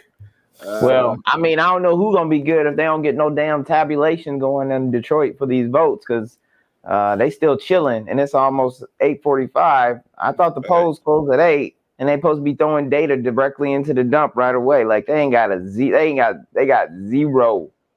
But I mean, and this is the thing though. Last presidential election, your boy said it was funny business in Detroit, and mainstream media said no, there's no such a thing. And here we just got a random, off year primary. Not even a general, just a primary. Yeah, you And they right, fucking man. up. Yeah, they're not showing it, man. Where these people's at? Hey, have Okay, y'all so seen? yeah, I think it's a good swag way to go into. Okay, well, are we? You just want to talk about talking- this clerk? Yeah, we talk about this clerk, man. I hope she gets knocked out, man. Who's Yeah, running for I president voted then? for your boy, Gerard. right? Yeah, Ken. Was it Ken, right? No, I don't remember, man. What's his Something name? with he like a 2 last name, It's Mick, but they was Mick- combined. McDonald'sburg, no. Mick Crockle, Mick Not Kuhnberger. McCrackle, bro. Mick Campbell, man. It's Mick Campbell. Denzel. My bad. I said Ken. Denzel. Sorry, Denzel. That's my fault. I don't know what I'm talking All you about. care about is the vote anyway. Don't play. Denzel. What? What'd you say? Denzel, he don't care about getting his name right as long as we check his name off the list. He Yeah, don't care. yeah, exactly. I care. We care about that. Yeah, Denzel Anton McCampbell. Yeah, my bad. Yeah. DAM, man. D-Mac. D-Mac. That's what we're gonna start calling him, D-Mac, man. Anyway. I'm gonna share this because I'm not here to support any particular organization, but they did have a pretty good slate. I posted on Facebook. Okay. Detroit Action. Let me see. Bloop, bloop, bloop, bloop, bloop, bloop. Hopefully this is the right tab. Full screen my layout. So yeah. So they had Denzel McCampbell for the city clerk. They had Coleman Young the second, Junior, Baby Young, Wrong. Lil Cole, Coley Cole. They had we talked about Letitia and Nicole and Joanna and Gabriella. Where her husband at? Why they choose her over the husband? What's up with that? Why don't they put them together? They figure like, oh no, if we have three, it would be too even if we have 3 men and 3 women. We got to go with making sure that there's girl power, women power. So 4-3, 4-2. Yeah. Sounds like a good idea. Good idea. So, and just for your, I don't know if you said that on the record. You was talking about your favorite council person. Who did I vote for at large? No, you said you particularly like one of the council people, so I won't mention who that is. Oh, number 5. Yeah, she's over District 5. Hey, you stupid, bro. But she's not my district. I just, That's my district. Aesthetic reasons. That's it. Aesthetic reasons. Yeah, she's got a beautiful mind. Aesthetic reasons. That's all. That's it. Oh my God. But anyway, so Mr. McCampbell, we need to get him in there. We should have just went and campaigned just for him because we still ain't got no votes. This is not acceptable. Yeah, man, this is crazy, and it's all electronic. Because if this was election night for the governor, if it was the governor or for the freaking president, it'll be a lot more. We would have gotten something by now. Ooh, sure. That's a good point. Yeah, but ain't nobody watching, man. This ain't a concern. That's the reason why. Wasn't nobody handing out food. Wasn't nobody shuffling. They weren't shuttling. Get souls to the polls. Right. They weren't shuttling obviously homeless people to the polls. Obvious homeless people to the polls. Obviously, That's not real, nice. dog. They brought that lady when we was up there, man. I'm just looking at her like, man, this is horrible. She didn't even know where she was at. I'm convinced. And she had no clue she was at a polling place. Because the guy was like, you want me to come in with you? She never responded to nothing he said. He was like, you good? She never responded, bro. She never stopped walking toward the actual building. But she never responded. You okay? You need me to come in there with you? He was like, oh, I'm sure you got it. Like, he did not. She was not there, dog. She wasn't there. He was like, and after we get done, we'll go get something to eat. Never responded, cuz. I'm sitting here like, bro, our elections is a shambles, man. Yo, hey, Janice Winfrey's Facebook page. It's Says she the winner. You can go on there and just comment on stuff. Somebody should go and ask her where the damn election results at. Yeah. You can just go on there. Hey, doop. Matter of fact, can you post? Can I just post? Oh, damn, I can't. No, you can't even post the page. Oh. So if we want to go ahead and talk about Winfrey, we can. Yeah, go ahead. Hey, you got an article you want to use? Yeah, I got a few of them, man. All right. Man, book report. What'd you say? It should be a book. I said you got a book report. Yeah, buddy. And I'll be watching, y'all. So we're about to get into this about the city clerk and how we still don't have election results. But you want to zoom in, and I'll stay watching for these results. If they come in, I'll let y'all know. Yeah, which one am I? Okay. I'm about to zoom in, man. Here we go. So this is an opinion piece, but it kind of details out her history and her failings. so this was written last year in 2020, right? City clerk Janice Winfrey is failing Detroit's voters. So the key part says it's not a laughing matter. The latest snafu comes amid media reports last Thursday that showed the inaccurate counting of absentee ballots in 72% of precincts in Detroit during the primary election. So that would have been primary election anyways of 2020. Yeah, this is like her third messed up primary. Okay. Winfrey was a math teacher before entering public office. She should know that her crew only got 28% of precincts accurate. This is in 2020. This was so much of a problem, bro. They were looking at saying that, hey, maybe the Fed should take over the general election. This is in a presidential year, right? That's terrible. This is So she came into office unseating a guy. I think it was. Let me see if it's in here or not, man. So remember, in 2005, Detroiters replaced corruption when they picked Winfrey over Jackie Curry, right, whose office was under federal fraud investigation. The feds oversaw that election in part because dead people were voting. Okay. Now it's 2020 and corruption has been replaced with incompetence. For real. Now, this has been like an ongoing issue. Now, 2005 and now it's like 15 years later and you having problems. Like, you're not a new person. You've been doing this for how long? Okay, so the first one that I was able to see where, it was like some sketchy stuff that she was over that I was able to find and pick up was 2013. This is the primary that would give us Duggan, So it says a state election panel will have decided who will really came first in the city's August primary. After Wayne County election officials Tuesday refused to certify new election results that show Wayne County Sheriff winning over former CEO Detroit Medical Center, right? So Duggan. So said Napoleon wins if Wayne County's count, if you use Wayne County's count, which is 41% to 34%. Duggan wins if you use the unofficial Detroit count, which is 40%, 46% to 30%, right? So it did a complete flip. This is crazy, bro. Like, this should have never fucking happened. You know what I mean? Hey, put that disclaimer back up again, Darvell, because I mean, what disclaimer, man? About that one about this is local politics, man. That's what I'm talking. I'm talking about the one we not Trump supporters. We just speaking the truth. Because I mean, it has nothing to do about Trump or any Republicans being elected. No, but it has to do with election meddling. Yeah, it has to do with. Well, I would say meddling. It has to do with incompetence. I mean, but if you have it, if it's completely flipped, that's what I mean. You saying incompetence, bro? Right. If it's a pattern, that's not incompetence.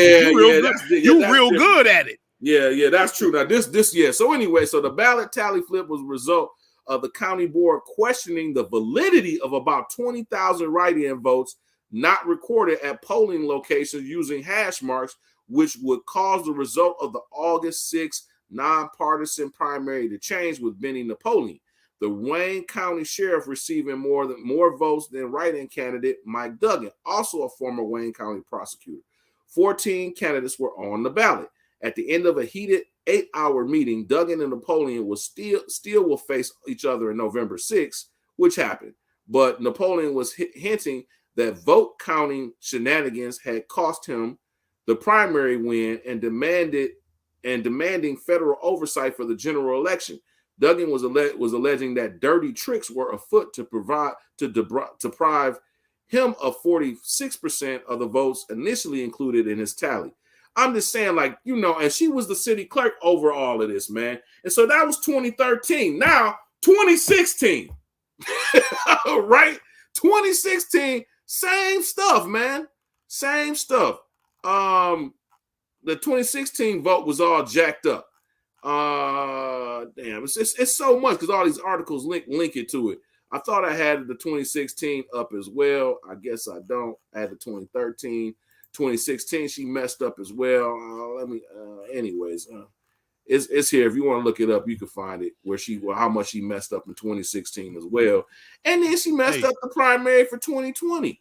So it's like, dude, really? Jackie Curry, they saying even the lady before her, Jackie Curry, had dead people voting, bro. Yeah, this pandemic really fucked voting up. That the absentee ballot system, the drop box, no accountability, chain of custody broken. It's a group called Convo Couch. They're based in California. They're kind of like friendly with Jimmy Dore and Graham Elwood and stuff. And they were talking about it in California, how the absentee ballot system was so messed up. I mean, yo, we got breaking news, money truckers. Okay. We got breaking news. Let's get in here. Okie dokie. All of a sudden, they got 60% of precincts reporting. Turnout 11% so far. Wow. 1,000 voters. Let's see who's bouncing on this one. Can I sort these? Dang. No, look at Duggan though. Look at Duggan, bro. You can't tell me people just voted for him off name recognition, man. Mike already done, ain't he? He done. He got 10% of the registered voters by having 11% of the actual registered turnout. Man, this is the problem, bro. This is why we do this show, man. Oh my goodness, man. Hold on, y'all. I gotta fix this stuff. Oh man, hold on. So it looks like Anthony Adams is number 2. He's beating Tom Burrow by like 2,000. But you think he gonna really shake it up? No, He gonna need Kwame to endorse, but I mean, I don't think Kwame is gonna endorse over Duggan. I don't think he's gonna endorse. I think he's gonna abstain because he got ties to both of them. Yeah, he got ties to both of them, and more so to Duggan than to Adams, right? Yeah. Even though Adams was his deputy mayor, I mean, because Duggan was with his parents. With his parents, yeah. Yeah. So. Wow. So all right. So Doogie's up in this piece, killing the game as expected, with Anthony Adams sliding behind him. That Joe Barrow, I don't know where he at, but he should pat himself on the back because he got 3,000. Everybody else moving in hundreds. Yeah. Your boy, look at your boy. He got 569 so far. Yeah. Now one of those was mine. You happy, huh? Wow. Okay, let's look at this. Wow. 38,000. Oh man, get the What? Not good, what? Detroit is done, B. Hey, she's still gonna have to go against him in the general, right? Okay, at least he's we should volunteer for his campaign, bro. He got to come on our show and talk. Yeah, for real. This is some BS, man. 38,000. Why they even vote? These people don't even know why they voted for this woman. There is no possibility. I'm not convinced they did, bro. That don't even seem right. 38,000 out of what? Out of how many people voted? 55 right now. 55,000. Man. Because it doesn't. I mean, maybe it did, but I don't think it says incumbent on the ballot. So you wouldn't know it's her unless you knew it was her. Yeah. You would have just voted. I don't know why we got an echo. You said 55,000, and you mean she got 38,000 out of that? She got 38,000 votes out of 55,000 voters so far reported. God, dude, we got it, man. Hopefully we got to get over to over to D-Max D-Max freaking thing, man, and really push it. Like, yo, we got to get you out of this, like, because I mean she's beatable, bro. You know what I mean? She gotta be. She ain't got nothing on the table. She ain't got nothing on the table. All them damn failures, bro. Like three major elections. Watch it.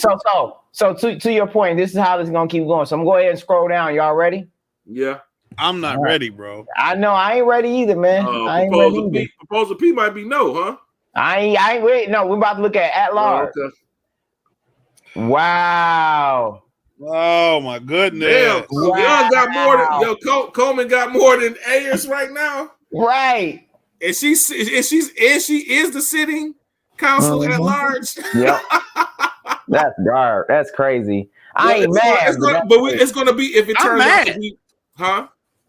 Well, Darvell said he ain't mad. I'm mad, bro. I wanted Mary Waters, man.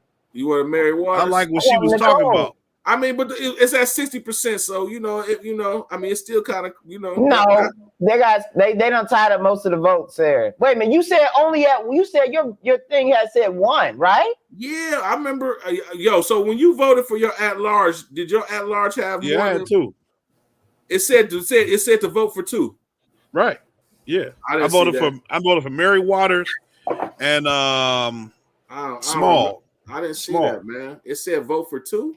I said no more than one. Are you sure? Positive, bro. If you go, I don't know, man. My ballot got accepted, so I mean, I did it right. How you know it got accepted? Because the machine ate it? Yeah, it tells you when it's right or wrong. Oh, it'll kick it back? Yeah. It'll give it back if it's wrong. Oh, okay.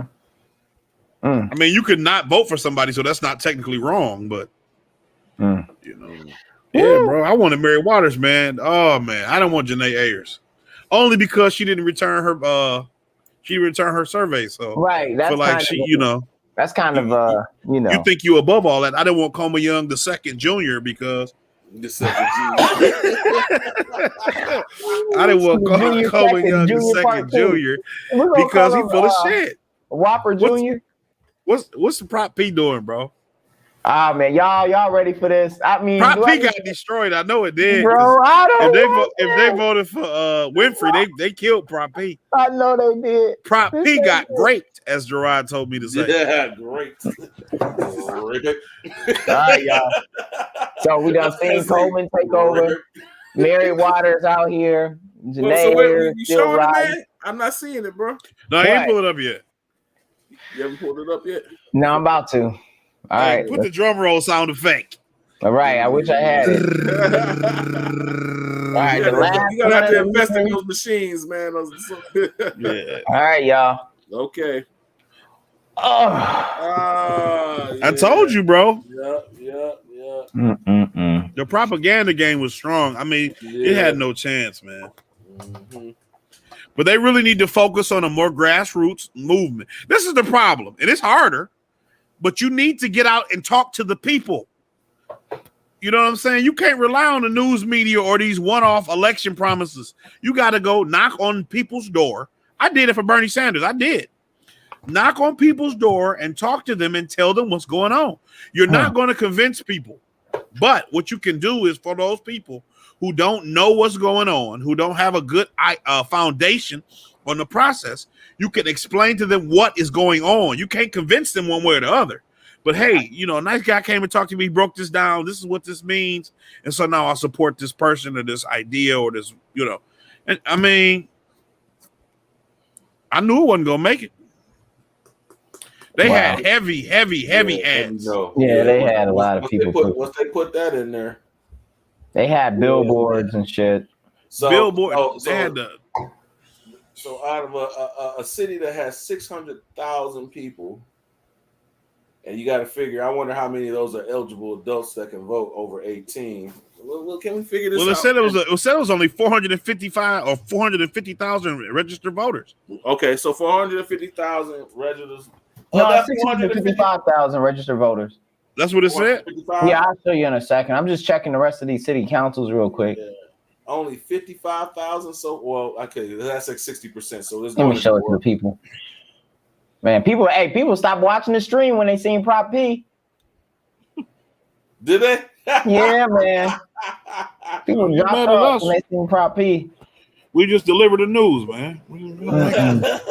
James Tate won over in District 1. So wait, we have people rocking with us all the way to 145. Yeah, they coming, they going. Oh, okay. They coming and they going. So Let's see here. District 1 is what now? James Tate followed by Crystal Larsosa. Okay. Yep, and then 7. That might change though. With Daryl Brown is not that far behind her.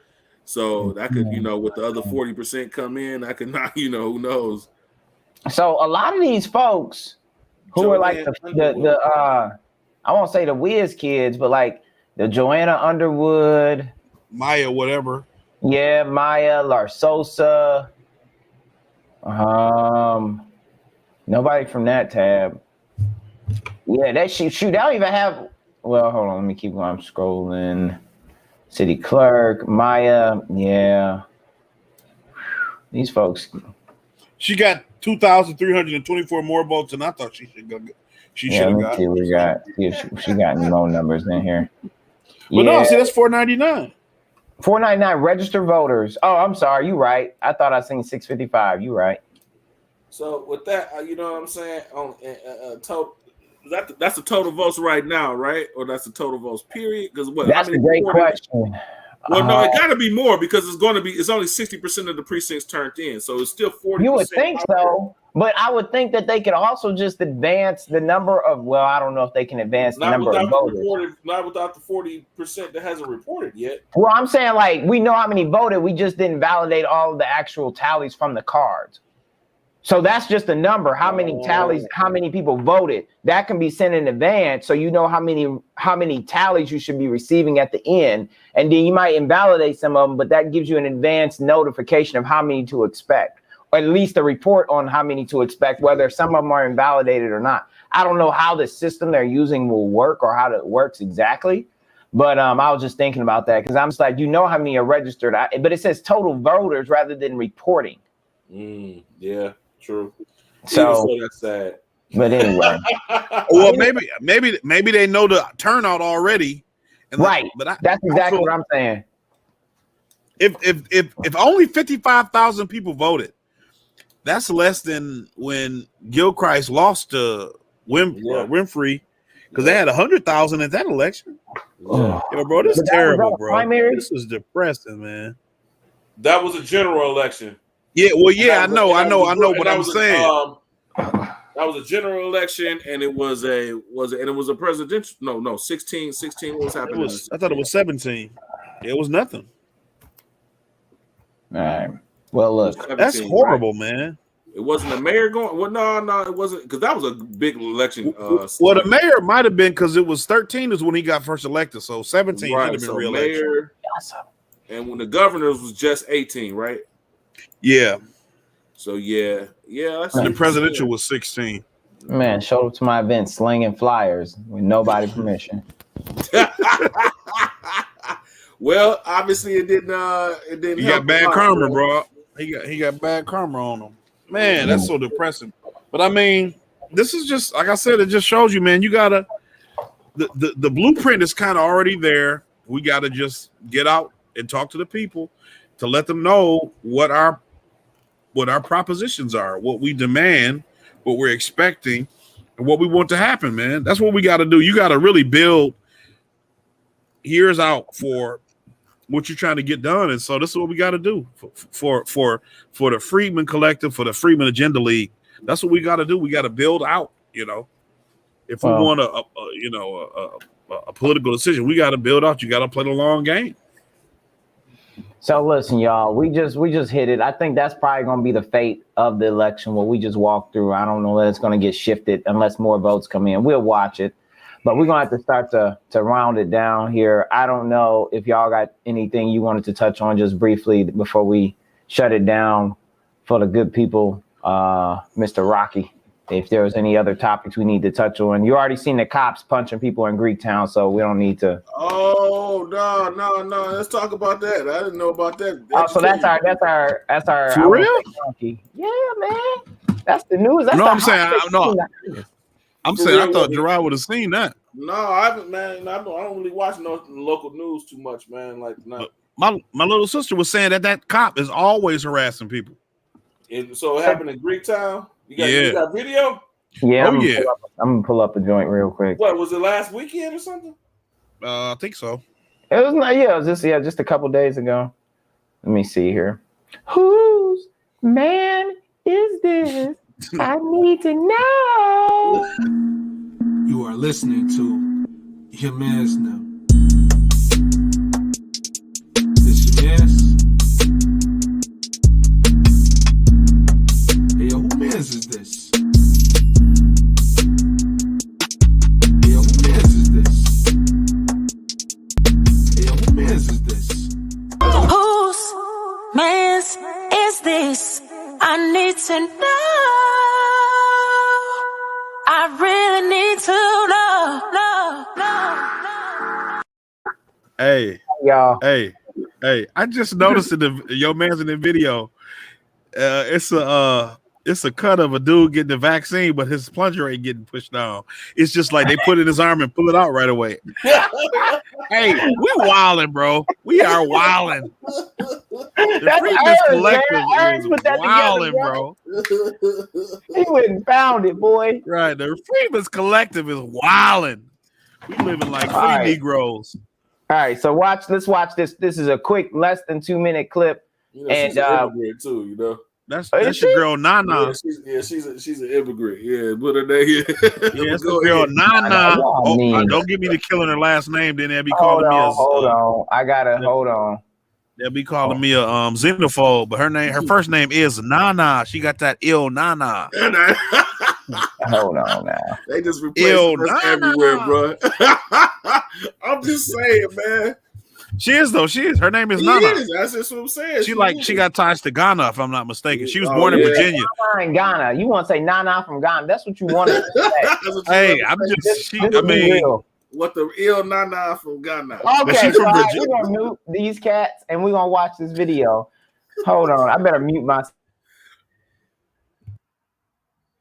Guys, over here in this area, right behind me near the Fishbones restaurant, is where a Detroit police officer punches a man, causing him to land on the ground. Now, we don't know what provoked this incident, but what we do know is that the police department is now looking into this excessive force allegation.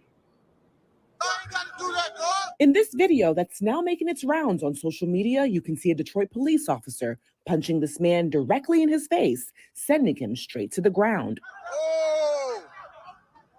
Oh my Lord. Immediately after the fall, 2 officers helped the man up, propping him against one of their legs. I think it was excessive. You know, I know they're trying to police and get everything to, be calm and peaceful, but to just come up to just knock somebody out. This was just one chaotic scene caught on camera this weekend. In this video, you can see more than a dozen police officers trying to detain someone in Greektown. But this is nothing new to the area. Since June, a number of videos of Detroit police officers caught in between brawls have made their way to social media. One video even shows a police officer being shoved to the ground. The DPD even getting beat up. And this needs to stop either way. We need to be better as a city. During the day and at night, you will see officers patrolling the area on feet, in their cars, and even on horseback. At the beginning of the summer, the department launched a safety plan to address the violence in Greektown. You don't have to, what they say, defund the police. It's not necessary, but let's, let the good police speak up. I ain't got to do that, dog.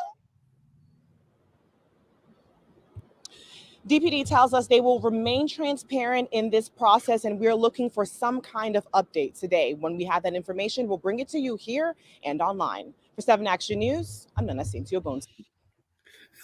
Hey, what's her last name, bro? Bro, that was a name, haymaker, bro. Hey, I hate that dog. I hate that so much. Man, like you can tell, that's just a bitch move, he wasn't even trying to do nothing. You know what I mean? He got his hands up like this, like what? That's a bitch move, bro. Yeah, man. But and guess what? That's why motherfuckers don't like them motherfuckers, man. I'm just being real with it, bro. Hey. I saw the sorry. cop with the dreads, man. They just take anybody now. I remember I had my dreads. They was always telling me I had to cut my hair. They'll just take you now, bro. Just be a cop, nigga. And nobody was be a cop, nigga. It ain't no surprise to me why, you know what I'm saying, nobody liked them, bro. You know what I mean? No, I mean, even look how many cops. Greektown is really a street, bro. It's a street. I know. Yeah, it's a block. A fucking block. Right. And you got 15 cops. That's why don't nobody get pulled over for running red lights. Because all the motherfuckers in Greektown. Yo, I was down there like the other weekend and Cats was running lights and cops was right there. They just be there. But you see the video of the cop when the guy was getting killed? The person had the AK and the cop just turned around. They didn't even bro. What are you here for? What happened? What happened though? No, we can't do this again, man. Let's do it. Let's do it. You shitting on police for the last. We're gonna shit on police for the last 5 minutes. No, hold on. Hey, fuck the police coming straight from the underground. A young nigga got it bad because I'm brown. Oh my goodness. All right, so we gotta hit this. Then we gotta get off of here. All right. Goodness. I gotta see this shit, man. Seeing it, especially our people who ain't in the D, you need to understand the D is no joke, and this is proof of this. This was in the D. This wasn't nationwide. Deadline Detroit. Police officers run from a crime committed right in front of them. Surprising video shows a man pull out a gun and start firing right before officers take off. Glad you're with us tonight for Local 4 News at 6. The department has now launched an investigation into what was captured on the officer's own dash cam. Defender Sean Lay has been digging into this all day. And Sean, you're finding these officers could face some real consequences for this. Absolutely. One officer right now already suspended, facing some discipline within the department. However, both officers involved in this could be potentially charged criminally outside of the department. The chief talking about this now after this video was made public. Detroit police officers are right there as a gunman hangs out of the back of a car and fires shots at a man hitting him. This is from their own in-car camera. In a shocking twist, it appears those officers just speed away instead of jumping into action. This incident is troubling, and it is unfortunate, and it's not consistent with our training. Chief James White forced to answer our questions about the officers' lack of action when this video came to light last night. But this took place back on June the 30th. We asked the gunman and people in the blue car, did police let them get away? That's part of why we're very concerned. We should have had an opportunity to get them off the street. Did those same officers come back to help the man who was shot? They did. They did, in fact, circle back to help the man that was shot in the leg. Did the officers even call the shooting in? Yes. And I'm going to leave that there because we're getting into the meat of the investigation. Shocking is an understatement. I think we all have the idea that the police are supposed to head towards danger as we all are running away from it. Local 4 legal analyst Neil Rockine says not only can the officers face discipline within the department if wrongdoing is found, but they potentially could be charged with a misdemeanor for what we see here. And for whatever reason, you ended up essentially abandoning your post. That can potentially be prosecuted as a misconduct in office type offense. Back. Yo, the officers pulled off before the fucking shooter. Hey, to their defense, I thought that they were trying to stop him and do a pit maneuver. You thought they was trying to get away. You know, it almost makes me believe, bro, like where they paid the fuck off. You know what I'm saying? They knew he was in the wrong place. They was like, oh, they meant to go to that. They said to go to that block. Hey. Cause like they drove up, they look, you know what I'm saying? Like, who does a crime in front of a police car? Like, they drove up. I guess if you could get away with it, bro. Did you see the person that was in the driver's seat and in the passenger? They had hooded mask on. They was completely covered. So they, you know what I'm saying? They looked at they looked at the cops. Hey, almost made me think like, damn, like, you know. The only way to not get killed by the police when you black is to have an M16, bro, or AR-15. Yeah. That's the way that when you black with a gun, that's the way the police won't kill you when you black is if you got an AR-15. Then they'll leave you alone. And then the way he was holding it was terrible. Like, man, bro. Why ain't shooting at this dude though? I don't know, but he knew it. He knew they was coming. It just, yeah. I don't know. That's just crazy. But the fact that they freaking drove man, that made me think that was an inside job. Like, you know, maybe that's the investigation they have it. Yeah, because that just like, who does that? Who does? Well, I mean, even if you're gonna hit the guy, like, why did you wait till you pulled up on him and then hanging out the car? Like, hit him from the car and drive off. You ever seen a mob movie? Hey man, these cats ain't all that sophisticated, man. They still low level cats. You know, they just glad he didn't have a 22. These is crash dummies somebody sent out there and they didn't know what they was doing. They was like, we're gonna do target practice, young grasshopper, and they let them hang out the window for once. It was probably something they did for fun. Matter of fact, it was probably, man, let's go shoot somebody. I wouldn't be surprised. Acting like the Dark Knight, acting like this is ridiculous. But this is related. You see that the third and fourth police officers, Capitol police officers, supposedly committed suicide. Yeah, that's some BS, man. I'm conspiracy brother. You know me. I think it was orchestrated. Thinking they're being silenced, man. Yeah. But a friend of mine sent me that too. He was like, what are they running from? I'm like, dude, that don't sound right at all. They ain't running from nothing. They being shut up. That's what it is. Yeah, that's my guess. That's what I was looking at too, man. The three, like, why would you commit suicide? Like, for what reason? Like, it doesn't sound right. Unless y'all had a hand in what went down, and like you said, y'all are expendable. Yeah, maybe that's possible as well.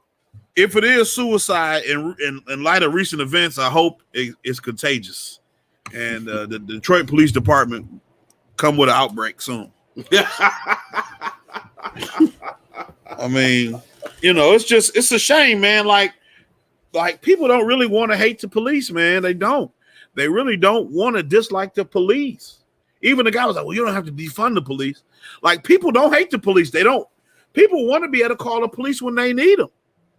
You know, people want to be able to use the police when they need to, but they just so fucking rotten, bro. Yeah. We need the good cops to. Ain't no good cops, man. Ain't no good cops. That's the problem. There aren't any good cops because if you are a good cop and you allow this bad stuff to happen on your watch, Right. you're a bad cop. You bad cop by default. Yeah. Somebody brought this up to me. He was like, they never ever. They always use a couple of bad apples. They never finished that whole saying. A few bad apples ruin the bunch.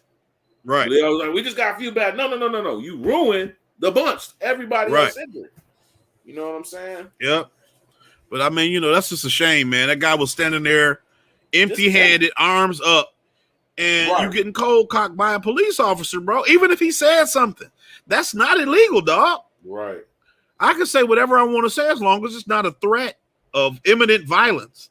I can threaten you with violence, just can't be imminent. The crazy part about it, bro, is because he was a black cop and it was a black victim, that shit didn't go national. Had that been a white cop and a black, and black cop, I would be gone. But you know what I'm saying? Like these black cops ain't they just as vicious and as terrible as these white cops. But don't let it be a black and a white one. Right, exactly. That's what he said, bro. Yeah. Because even the people, like, he didn't play the video long enough, but you can hear people saying, man, how you gonna have Black Lives Matter and the black police did this shit? Right. Like, it's a whole bunch of people around. Right. And so they sit him up, and then when he kind of start, like, he come back in his alert again, and he start waving his arms, then they walk away, and he, like, slump back down again. But, like, bro, why did you hit that man like that, bro? Oh, so and you didn't arrest him for... They didn't even arrest him? They just let him go? No. Yeah. He set him up like he did on his legs, resting against his legs. Right. And then after he was alert again, he waved his arm. Then they walked off. And then he kind of slumped back because he wasn't all the way back yet. Why the fuck did you hit that man, bro? Right. But I mean, even though it's different people, but you got a guy with an AR-15 shooting a man walking, and y'all pull off. And everybody want to have the thin blue line flag, man. Fuck y'all, man. You know what I'm saying? You're not a hero, bro. You're not a hero. Hey, man, I served with a bunch of police officers in the Army, man. It's primarily the National Guard, having experienced that, that's when I realized, like, you know what, these motherfuckers are pieces of shit at the end of the day. You know, wow. You know what I mean? Like, straight up, man. There's a few of them that I was cool with, that were my soldiers and that were actually cool. But I who's to say how they were actually in real life? I had, and my supervisor. You know what I'm saying? One of my squad leaders. He's I don't know if he still is, a Melvindale cop. And I mean, on the surface, it's cool guys. You know what I'm saying? As far as that goes, but there's a few of them also is some assholes. But the point of the story is that they just regular people like everybody else, man. But there's no need to exalt them to like this, demigod freaking type of status that people typically try to do. Promote that, and we don't even, and they don't even filter them on that level. They don't even go through. They don't even they're not that discerning about who they're bringing in anyway. So it's not even like they're getting anybody. Not like they went to the Golden Goose to pick up some eggs to make the cop district. But we can't do this mythos around the police being, some honest and earnest, at the time, it's like a lot of these guys are like, hey man, this is, it's like, well, yeah, I know why you're a cop, because you ain't the brightest mofo out there. You're not going to no damn school to get no damn degree and nothing like that. You know what I mean? I'm not saying every cop is like that. I had some real good soldiers that were cops.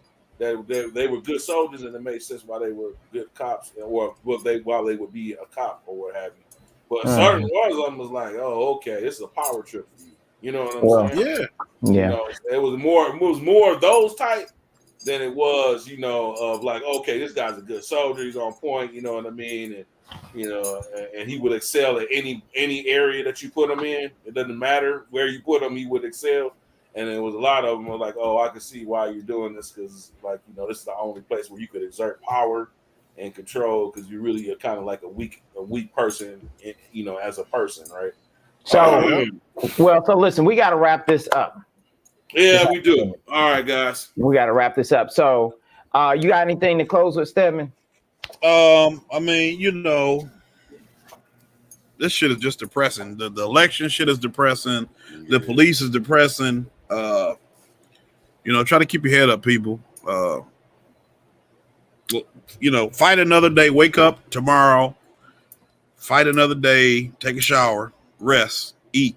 Go to sleep. Wake up again. Fight another day. Mr. Rocky. Hey man, we have no permanent friends. We have no permanent enemies. Only permanent interests, and that's why we here at the Freedmen's Collective. We're all about, man. We're not about political, you know, parties. That's what I meant to say. Parties. We're not about any of that. We're not about clout chasing based off of name. Everybody gets it that we feel that deserves to get it, you know.